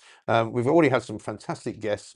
A big thanks to Russell Quirk for coming in this morning. Emma Wolf yesterday to do the papers. We'll have more great guests coming throughout the rest of this week. We're doing an after show every single day. Today's special guest for that is Will Geddes, security expert. How about this from Jane? In New Zealand, eye tests and a medical are mandatory for 75-year-olds, 80-year-olds then every 2 years after that. Very sensible. That's on the driving side. Ellie says the heron comes to Clapham Common for a few months every year. Really? Wow. I have lots of magpies in my garden and a badger that digs up my front lawn at night, says Phoebes. That's not good. Heron the 8th, says Sarah. That's not bad. As I said, we are going to do a little poll on YouTube. Cindy says, please hit the like button. Yeah, that's really important. I know that it gets boring when you keep hearing people sitting behind microphones like me telling you what to do. But if you can, go onto our YouTube channel, The Mike Graham Show, and like it. And please subscribe to it as well, and get as many of your friends to subscribe to it as you possibly can. Right now, though, it's time to have another guest.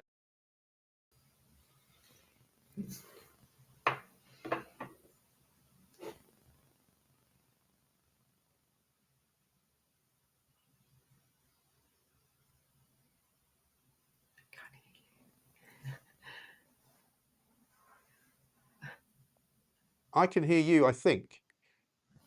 Ah, I can hear you now. Good morning. Ah, good. Good morning. Sorry about that. We're on day 2, so we're working through 1 or 2 teething problems.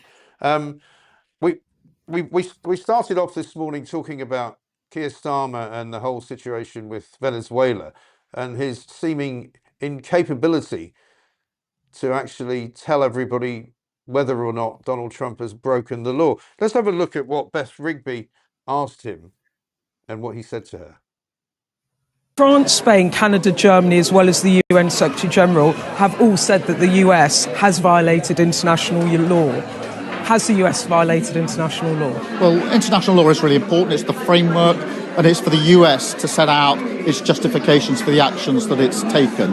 But it is a complicated situation. It remains a complicated situation. So you're not going to say whether you think the most important thing is stability and that peaceful transition to democracy. That's what matters to Venezuela above all else. And that was the position we took before the weekend.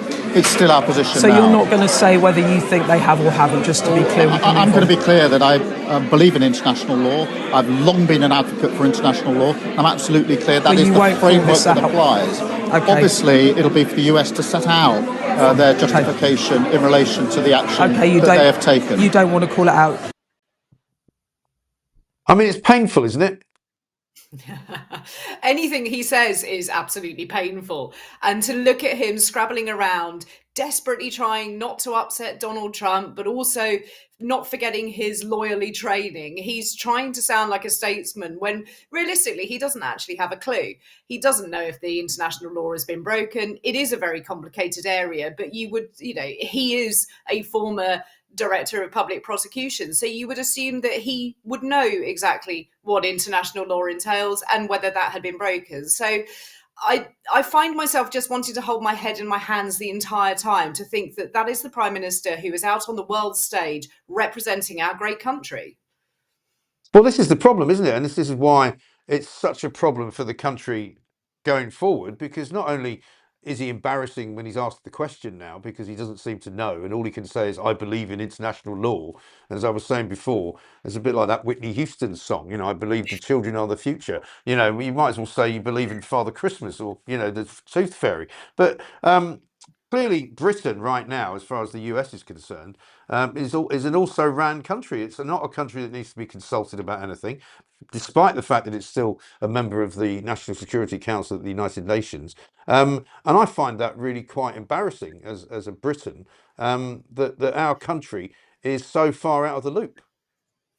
Well, that's right. And we've got to remember that Keir Starmer has not yet had a direct conversation with President Trump regarding the situation in Venezuela. And you would assume that if this special relationship worked both ways, that phone call would have happened pretty much immediately after what happened to Maduro in Venezuela. But that hasn't. So what's Keir Starmer doing? He's nipping off over to Europe to go and have a little chat with all of his mates over there and moan about how bad President Trump is. So it's one of those really embarrassing moments that the President of the United States doesn't want to pick up the phone to Keir Starmer because he doesn't believe he's relevant. And I think that is a really sad indictment of what the country's become. It really has. And that kind of takes a very long time to recover from, doesn't it? Because once you've kind of fallen out of favour, if you like, with somebody like Donald Trump, I've always thought that he sort of treated Keir Starmer like a bit of a sort of a toy dog, and occasionally praised him, and then occasionally, of course, famously, when they were all at that summit together, completely blanked him when he walked up to think that he was going to have something to say. But whatever happened to the special relationship? Is there even any right to call it that anymore? I think the special relationship is much more in the minds of the UK, and I think it always has been. I think we've always thought of this relationship as something more than it actually is. America will always look after America. It will always look after its citizens, which as a country, that's what you would expect. And they will seek help from those at the time they need it. But they don't want to be beholden to anybody. And I think this is where we've got it wrong as a country. Lee Anderson's clip. We've become used to America being there, being an ally and shoulder to shoulder, but it only works if they believe it's going to work. So they're not going to put their arm around us for no reason. Right. And what do you make of the Greenland situation? Because, that was the one area that Starmer seemed to sort of be galvanized by when he was asked whether he was, worried about it. And he said, we stand with Denmark. And Denmark basically are very anti-Donald Trump, saying we don't want you anywhere near Greenland. But is it just a saber rattling exercise, you think? No, I think he's right on this point, and I don't praise the Prime Minister often or at all, in fact. But I do think he's right. This is a matter for the Kingdom of Denmark, and Greenland isn't there just to be taken by somebody because they fancy it for a bit of security. The people in Greenland have voted overwhelmingly to stay within the Kingdom of Denmark, who is a NATO partner. So we need to be able to say that we back them up. And I think it's a very dangerous proposition for anybody to say, I just want to take a piece of sovereign territory from Europe into America. Those people don't want it. They shouldn't be put in a position where it's forced upon them. So actually, I think this is the right stance to take. It is a matter for the Kingdom of Denmark. It isn't even a matter for us. It's for them to look at the security of Greenland and their people, and what it means going forward is, well, anybody's guess. It looks like NATO may actually crumple.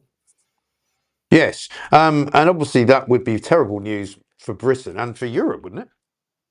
Yeah, it absolutely would. And NATO without America would leave not only a financial hole, but also a military force hole. So if America was about to leave, I think they make up about 65 to 70% of NATO. So that's an awful lot of funding that would have to be found from other NATO countries, but also just the pure force. The amount of people, personnel, tanks, weapons, all of that stuff would have to be made up. And Europe at the moment, and including the UK, are underinvesting in their defence forces and couldn't make that up for probably at least another decade. Yeah, exactly right. Meanwhile, the other big issue, I think, this week for Keir Starmer is the EU, because he gave an interview on Sunday. Well, he gave several interviews Sunday and Monday, in which he keeps talking about, sovereign decisions being made about closer ties to the European Union. I'm reading the Times this morning. Ministers are preparing a major bill expected to be presented to Parliament as soon as next month that will allow the EU to effectively alter British law in areas such as food standards, animal welfare, and pesticide use. I mean, he doesn't have a mandate for this. It wasn't in the manifesto. How's he getting away with it? I don't think he's going to get away with it, because it's still got to get through the House of Commons. And I think if people are looking at it now, a month out from any kind of legislation being put down on the statute books, then I think that he's got a real problem. We're all looking at it saying there was a vote in 2016, which he categorically lost. The people of the United Kingdom spoke in large numbers and they wanted to leave. What they don't want is some kind of reversal, softening, entering back into the EU, and all of those rules that come with it, because we have our rules in this country. We have our own laws that we brought back onto our own books. Why should we hand that back over? Why should we hand things like animal welfare, environmental issues, which inevitably are going to cost more for the British taxpayer, not going to benefit us whatsoever? Why don't we just look after ourselves and stop having these ridiculous conversations with the EU? Well, exactly right, because the EU, if anything, is a lesser body than it used to be when we were part of it. It seems to me, having voted to leave in 2016 and having eventually, supposedly, partially at least, got Brexit done when Boris Johnson got elected in 2019. The EU is not the power that it once was, it seems to me. I mean, they don't have as much reach over countries like Germany and Italy or Spain or even France as they used to have. And they seem to me to be a much weaker body. So why on earth he wants to be linking arms with them again? I can't work it out. It's almost as if he's scared of the British public, and he wants to be able to hide behind some faceless bureaucrats, the very people that the majority of us didn't want to hide behind. So I find this is a really awful conversation for Keir Starmer to say that there are red lines. He's not looking to have a closer relationship with Europe. I think we can all see is just a big fat lie, because he does want that. He wants to be back in with Europe, but it is such a fragmented set of states now compared to how it was when it was first set up and what it was meant to be, which was essentially a trading bloc. It became so much more. The tentacles of power just grew and grew, and it took us in, and we all decided that we didn't like it. So why we would want to go back to that, I just don't understand. I really don't. I'd like to sit and ask him that very question. I wish he'd come on your show, Mike, and then you could ask him directly what it is he loves about Europe so much, because I don't think it's going to benefit the UK whatsoever. It would just cost us more money. He'll probably end up saying, "I believe in the European Union" or something like that. It's completely nebulous. It means nothing. The other story I want to just mention before we let you go, and it's great to have you on, Claire, because it's really good to have some lovely fresh guests and fresh faces. I know it's very early in the morning. We're up to 11,000 viewers right now, so we're very happy we got those live. We had 100,000 watching the show yesterday altogether, so it's really going well. Let's talk a bit about social housing, because Lee Anderson was in Parliament yesterday. Everybody came back for the first Monday of January to talk about a great many things. Keir Starmer, for some bizarre reason, still hasn't appeared there yet. But here's what Lee Anderson from Reform had to say about social housing. Have a look. It's all well and good closing these asylum hotels, but they've got to go somewhere else. And the latest madcap idea, Mr. Speaker, we hear from the opposite benches, is to build council houses for illegal migrants crossing the Channel. Does the Minister think that will help smash the gangs? I'm afraid the honourable gentleman should spend less time reading newspapers and more time listening to what's said in this chamber. He will have heard from me, he will have heard from my right honourable friend, the Home Secretary, through our asylum policy statement, the most significant change to our asylum system in a generation, far in my lifetime, because it's not just about managing those who need support in the here and now, it is reducing numbers. People seeking sanctuary in this country is up significantly at a time when it is down significantly across the European Union. We are seen as the golden ticket. We're going to reduce hotel. The honourable gentleman shouts from long range at me, and having been near him at the football, I know he has a pair of pipes on him when he wants to use them. But there is a reason, Mr. Speaker, why the honourable gentleman does not want to hear me answer the question, because he knows he'll get a serious answer, not a three-word answer, but one that says we are going to reduce the numbers of people who need support in this country. That's how we'll close the hotels. And once again, a massive issue for so many people, this, because so many people want to have access to social housing. But of course, the government, according to a piece in the Mail today, a third of all new homes built during Labour's first year would have been required just to house arriving migrants, because obviously they're threatening or promising to close down these migrant hotels by 2029. But they're going to have to put all these people somewhere, because there's no suggestion they're going to deport them all. And there's already, I think we're right in saying, something like 130,000 migrants who have come here illegally who are now being housed in HMOs. So, I mean, Lee Anderson's right to ask the question, and the government, again, just don't seem to have an answer. No, they don't. And I watched that yesterday in the chamber, and you just want the government to be absolutely honest, because it's clear that in some places they are putting migrants in those houses ahead of the housing list population of the UK. So that shouldn't happen. But also, Labour promised to build, tens of thousands of new homes, and I don't see that happening anytime soon. I look at my own area, beautiful green belt of Kent, and they are looking to absolutely decimate it with a whole load of houses. And you wonder who is going to go in them. Because if you're going to build a bunch of new houses, they have to be affordable for the local population. And if they're not, they're going to be taken over by companies such as Mighty or Clear Springs or someone like that. They're going to put in migrants because the government will pay for it. And that has to stop, and it has to be wrong. I thought we were looking at using disused army camps and military bases to house the migrants, but that seems to have gone very quiet at the moment. So the Labour government is being really duplicitous when it says that it's closing those migrant hotels. Yeah, it might be, but where are you putting those people? It's going to be above those on the housing list in the UK, some of whom have been on there for in excess of 5 or 6 years. Exactly right. And of course, we've seen as well yesterday the first migrants arriving. It was January the 5th, wasn't it, yesterday? First ones of the year. There's no indication that that's going to stop happening. I mean, we've got a story today saying that there's a load of TikTok videos that have just been taken down because migrants are putting TikTok videos up advising each other on how to smuggle themselves into Britain. I mean, there still doesn't seem to be a solution that anybody's got for this.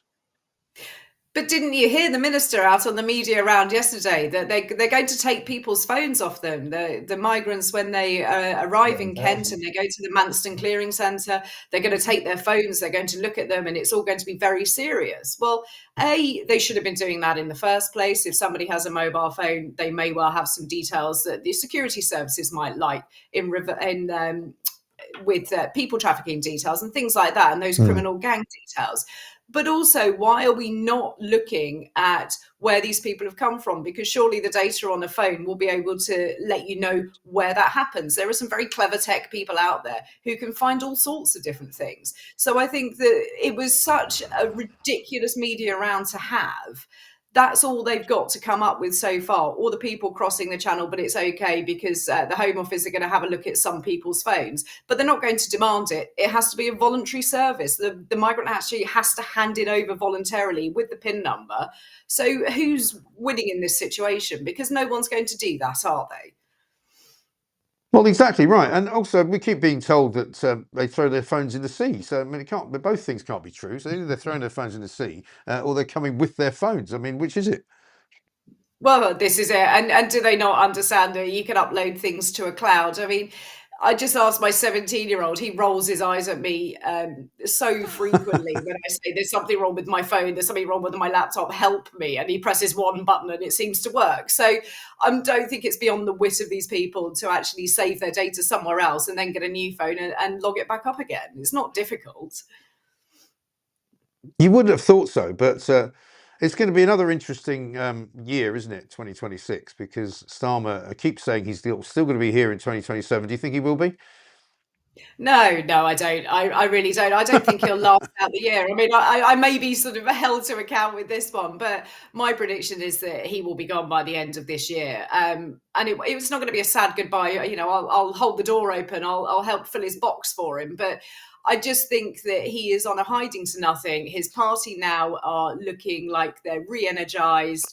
The little groups are forming. You see them around the House of Commons all the time. Little secret conversations in corridors of very gangs of people who feel that they will do a better job. So I think he really does need to watch out. He is pleasing absolutely nobody at any point. No, exactly right. Certainly not pleasing me, that's for sure. Claire, great to see you. Thank you very much indeed. Claire Purcell there, talking so very much sense, common sense, which is what we do here, of course, at the home of common sense, the real home of common sense, the Mike Graham Show, every single weekday morning from 7, I should say, until 9. A few clocks up there. It's 8:34. We're running slightly late for the news, but we will be doing it very soon with our man Edward Hughes, the news. He's got a bit of a Welsh accent and he's got a bit of a problem with his phone. Talking about mobile phones, but you'll find out more about that as you get to know him. A lot of you are saying he's a bit too softly spoken and he should be a bit more animated. Well, he's about as animated as he can get. And let me tell you, we don't want to get him too excited because, you know, there could be problems with that. But keep your fantastic messages coming. We'll do some super chats coming up next. But before that, let's have Edward Hughes with the news. Hello, this is Edward Hughes, reading your news on the Mike Graham Show. Please like and subscribe, or I'll send you some photos of myself. It really helps us. No, not the photos, the likes. Severe cold weather continues to grip the UK, with yellow warnings for snow and ice extended across much of England, Scotland, Wales and Northern Ireland. Schools have closed in affected areas, trains and flights face disruptions, and health alerts warn of pressure on the NHS from the Arctic air mass, bringing sub-zero temperatures. The UK government is assessing whether the recent US military operation to capture Venezuelan President Nicolas Maduro breached international law. Prime Minister Keir Starmer has emphasised adherence to legal obligations while avoiding direct condemnation pending full facts. The UK was not involved in the action. Other notable stories include rising credit card borrowing at the fastest rate in nearly 2 years, UK car sales exceeding 2 million in 2025, boosted by Chinese brands, and a new ban on junk food advertising on TV before 9 p.m. coming into force. UK sport headlines. The January transfer window is active in the Premier League, with clubs monitoring deals ahead of the February 2nd deadline. Coverage highlights ongoing rumours and potential moves across top teams. Football fixtures resume post-holiday, including key Premier League matches and FA Cup ties, amid discussions on player injuries and managerial updates.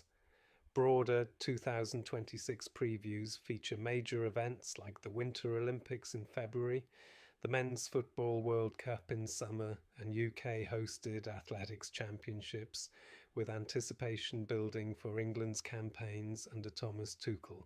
That's your headlines for now. Tune in later for more. And back. That was Edward Hughes with the news. Now, quite a few of you are saying we don't like Edward Hughes. I think you've been very unkind to the man because, you know, he's trying his best. He's sounding a little bit quiet. We can tell him to speak up a bit. But he's, you know, he's a bit new at the job. He's only been doing it a couple of days. So give him a break and we'll see if we can, you know, stick a cattle prod up him or something and see if he makes a bit more noise. Yes, you probably would like that, yeah. Listen, there's lots of things we're trying out. You know, we might get rid of him and bring in somebody else. But for now, Edward Hughes with the news is definitely a thing. And do you know how these things sometimes work? You think that something is going to be unpopular, but then after a while you realise, actually, it's not unpopular at all. People really like it. And I guarantee you that in the future, you will be pining for Edward Hughes, the news, because you'll be going, where's he gone? And the great thing about doing a new show, and I've known this for many, many years, ever since doing the beginning of radio back in the days when I worked at Talk 107. People love to complain about stuff. They complain about the sound, they complain about the picture, they complain about the clocks, they complain about the tie, they complain about the shirt, they complain about the newsreader. You know, happens all the time. So do bear with us. We're doing our best. We're going to be doing Plank of the Day coming up very shortly, but we're also going to do some messages. Let's do a few. I like a newsreader that isn't frothing at the bit, says Kadaroo. Has he got a pulse, says Derry Shaw. Dolly Dolphin says it's a no from me to Edward Hughes. That's a bit hard. Sorry, Mike, the news voice does not do it for me. Sorry, says man from Kernell. That's Cornwall to the rest of you. Then perhaps we need an AI heron reading the news. Well, I mean, you could perhaps if you wanted to. You know, the heron hasn't made too many appearances this morning, and we are going to be putting out a heron poll, if you like, on YouTube a little bit later on today to see if we can pick a name. My favourite is Richard the Bird for the moment. But we don't know for sure if we're going to keep that. Super chat from Dickie Bird, Richard the Third. Thank you very much indeed. Because of course, super chat from John Davis 3180. Lefties have been destroying the family for years. That's on the basis of what we were talking about earlier with William Clouston. One from Maury man, hola from Spain, Mike. Glad you're back. Hola to you. A lot of people watching in Spain. We've had Malaga, we've had Alicante, we've had the Canary Islands, we've had Tenerife as well, specifically. Another super chat there from Ian. I love Eddie. He'll find his way, says DD. See, there's a fan. Don't sweat it, Mike. It'll all work out. It will, says Kipper. There's no reason to suspect that this is going to do anything other than be a storming success. Please don't play any more of Starmer's pathological lies and incoherent ramblings, Mike, says Rita. Actually, between you and I should be looking at his Twitter, shouldn't I? Because he should have posted something by now on the first lie of the day. Let's have a look and see what we can find. Keir Starmer, of course, the Prime Minister, the most unpopular Prime Minister of all time. Let's see if he's put a tweet out yet. Has he? Oh, yes, he has. And it's about the weather. Oh, no, it's not. It says, we are freezing rail fares for the first time in 30 years, right? And unlocking millions of discounted train tickets in the Great British Rail Sale. We are tackling the cost of living. Yeah, all right, Keir. Well, if it's anything like William Clouston's trip down from Newcastle, where the train went on fire, then broke down, then had to be replaced. I mean, for God's sake, who needs a discounted train ticket if it doesn't get you where you want to go? Quite frankly, you're not tackling the cost of living. Keir Starmer, once again, first lie of the day. Downing Street hates it when I say that, but it's all true. Coming up next, though, we're going to do Plank of the Day.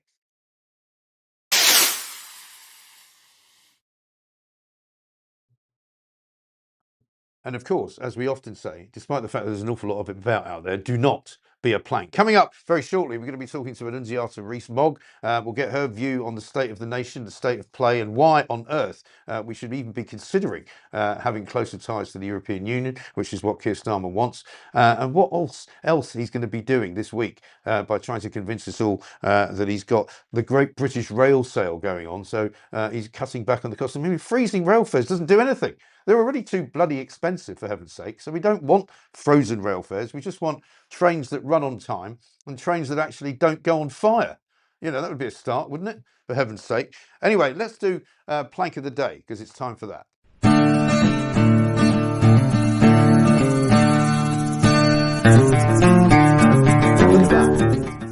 it for the herons. That's new. I haven't seen that one before. See, Pooch comes up with all this stuff. Will Geddes has just come into the studio as well, because he's going to be on our after show today. We're going to be talking to him about the dangers of being hacked. A lot of people getting hacked by cyber criminals on Twitter at the moment. And of course, I was famously hacked as well. We'll see what you can do to protect yourself. We'll also ask him a little bit about Prince Harry, or Harry, formerly known as the Herbert, because it looks like he's now going to get his close protection that he always wanted, that he spent millions and millions of pounds trying to sue the government for, and we've spent millions and millions of pounds trying to stop him. So we'll find out how that has all changed. But my plank of the day today is plain and simple. It is, of course, British Airways, because British Airways are the most ridiculous airline that has ever, I think, been. They used to be a great airline. They used to be the world's #1 airline. In fact, it used to be called the world's favourite airline, if you remember. But unfortunately now it has sunk way below the standards that it used to have back in the days when Margaret Thatcher famously didn't like the way that they rebranded and put a handkerchief or something, if you remember, over the tail of a model plane, because they'd removed the Union Jack from it for some particular reason. But here's what they've done. They've removed hot food from their flights, right, in Europe. So basically, if you're flying in premium cabins all the way through to various different places in Europe, you won't be able to get any hot food. 8 of its shortest routes from this Wednesday are not going to be serving the full English breakfast anymore. Club Europe passengers were used to getting that. Instead, they're going to be getting a continental breakfast, which apparently includes a fruit plate, yoghurt, and a pastry. I mean, why? Why can't you get a proper breakfast if you're paying premium prices? If you're sitting in economy, and if you're unfortunate enough to be doing that, you'll continue to be served a bottle of water and a packet of pretzels. Brilliant. I mean, you get better service on EasyJet. I mean, people wouldn't mind if they had to buy stuff, I'm sure, but it really is ridiculous. The affected routes are Amsterdam, Belfast, Brussels, Paris, Dublin, Jersey, Manchester, and Newcastle, all about an hour from London. Flights to Scotland are not affected, bizarrely. So you can get a full English going to Scotland, but you can't get one going to Amsterdam, despite the flying times from Heathrow to Glasgow and Edinburgh being similar to Belfast and Dublin. British Airways trialled the new breakfast on its short-haul flights in September, and it says it was, in their words, successful. And it says it allows crew to spend more time with customers. They don't spend any time with customers. What are they doing? Holding your hand, sitting in your lap? What are they doing? You know, they say it's not a cost-cutting measure. I think we know that it is. This isn't the first time that British Airways has irritated its elite flyers. In 2024, it trialled the Great British Brunch for business class passengers, which replaced a full lunch on long-haul flights leaving between 8:30 and 11:30 in the morning. And they had to reverse that because it was so unpopular. Rob Burgess, editor of the frequent flyer site Head for Point, says to the Times today, if you go back 20 years, British Airways was offering a free cooked breakfast to an entire Boeing 757, 767 on its super shuttle services, even from London to Manchester. It's not about lack of time to do the service. He says it's absolutely ridiculous. British Airways spokesman says, due to the limited time available on these journeys, serving and enjoying a hot breakfast has become challenging. That's a good word, that, isn't it? Challenging. What do you mean you can't do it? To ensure a more comfortable experience, we'll now offer a continental breakfast on these routes. Hot breakfast will continue to be available on the vast majority of our short-haul flights, as our crew has sufficient time to prepare and customers can enjoy their meal comfortably. To be honest, most airline food tastes like cardboard anyway, but there's still planks for taking it away.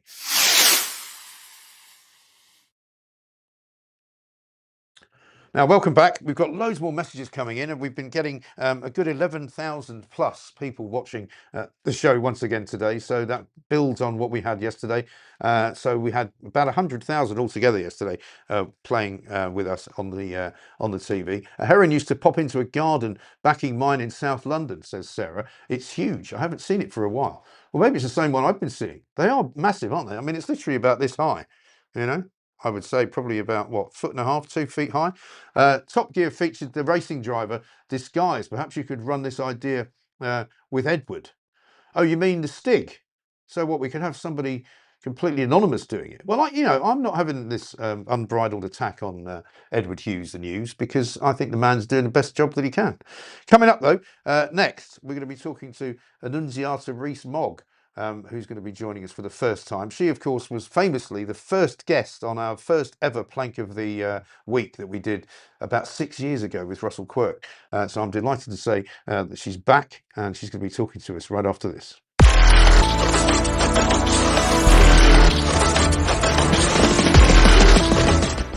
There's not any chance of going into extra time with Keir Starmer. He's already put out his first lie of the day, as I said. We are freezing rail fares for the first time in 30 years and unlocking millions of discounted train tickets in the Great British Rail Sale. I mean, you think there was nothing else going on in this country. That's his first tweet of the day. I'll ask Annunziata Rees-Mogg, what's wrong with Keir Starmer?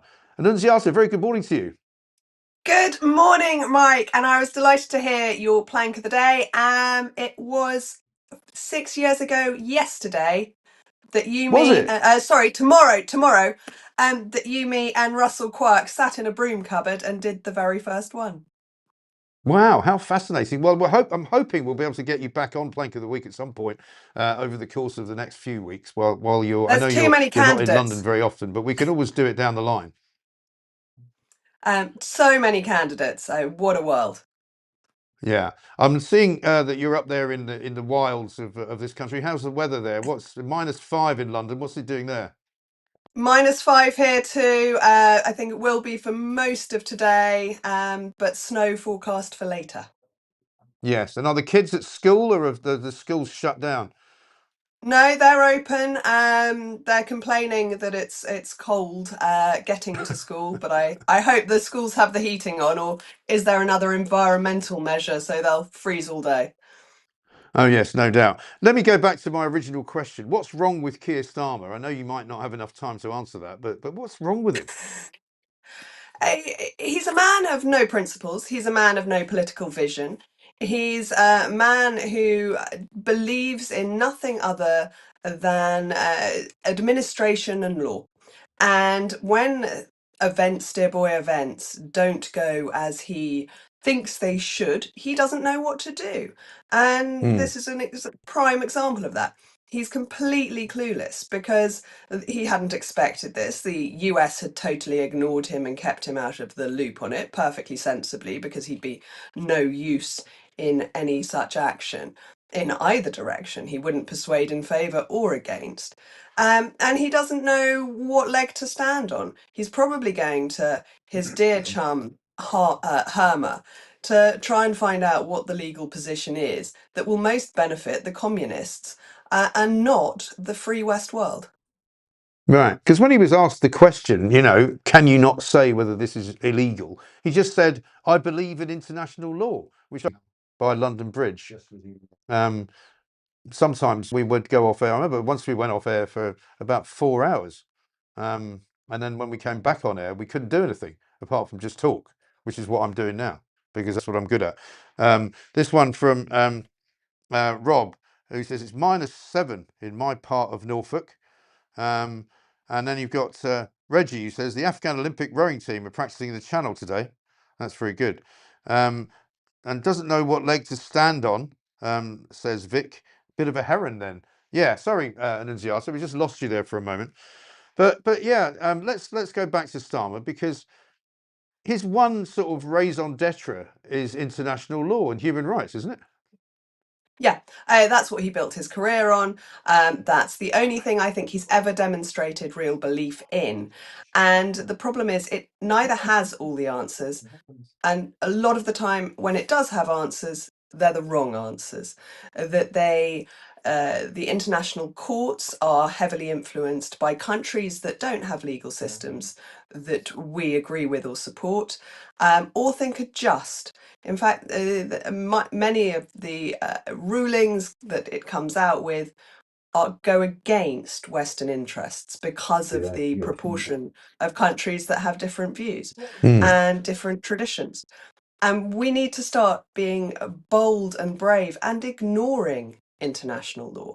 And if we look at the ECHR, which is clearly an international court, it comes up with rulings that are so against the British interest, that are so against other European nations' interests. If you look at Switzerland, for example, where it ruled against a referendum they had, that's anti-democratic, that is anti-justice.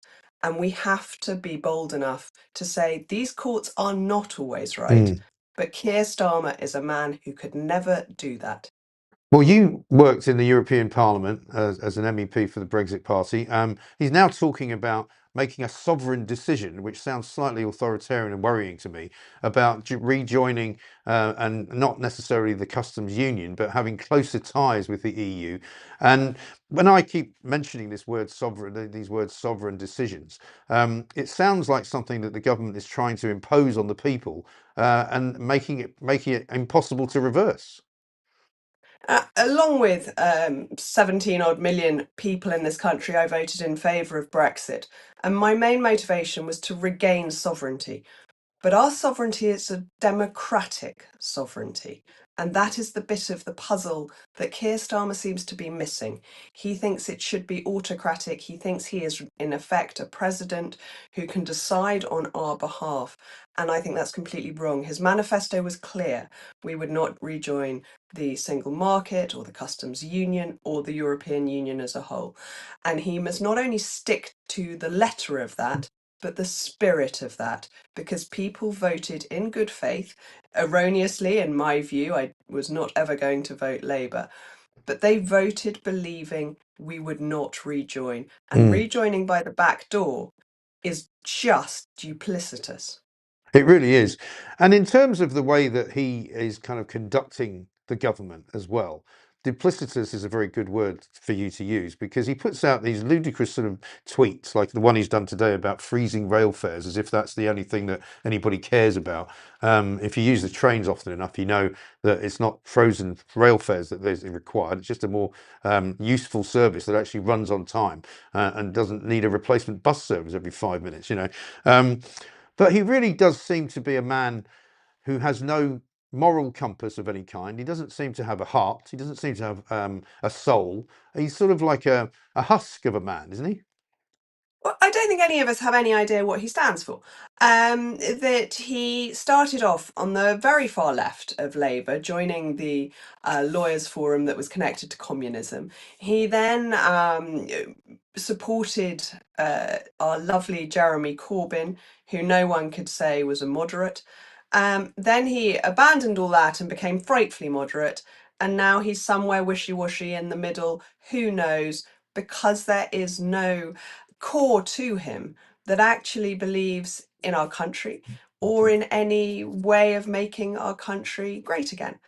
And this is a huge problem that the British public don't know what they'll get one day to the next, because he leaps from issue to issue, always trying to hide the previous scandal. And if you go back over the last 18 months, there have been an extraordinary number of scandals, of problems, of U-turns, of personal affairs that have really marred this government, but also marred our country. And he just tries to throw dead cats on the table to distract us and makes the problems worse and worse, whether that's on immigration or ruining our education system as they are at the moment, undermining employment, or giving away the Chagos and paying billions for the pleasure. He never gets the decision right. Yes, I see that there was a bit of movement in the House of Lords last night on Chagos. There was quite a big vote against the government's policy on that. So do you hope that maybe that can be reversed? I very much hope so. I'm very intrigued as to what the Venezuela issue tells us about what Trump might be thinking. Because with the delay that the House of Lords has managed to engineer, of course, we're in a ping pong match at the moment. The House of Lords voted through 4 amendments that now have to go back to the House of Commons for them to vote on. With Labour's majority, those amendments will be kicked out. It will go back.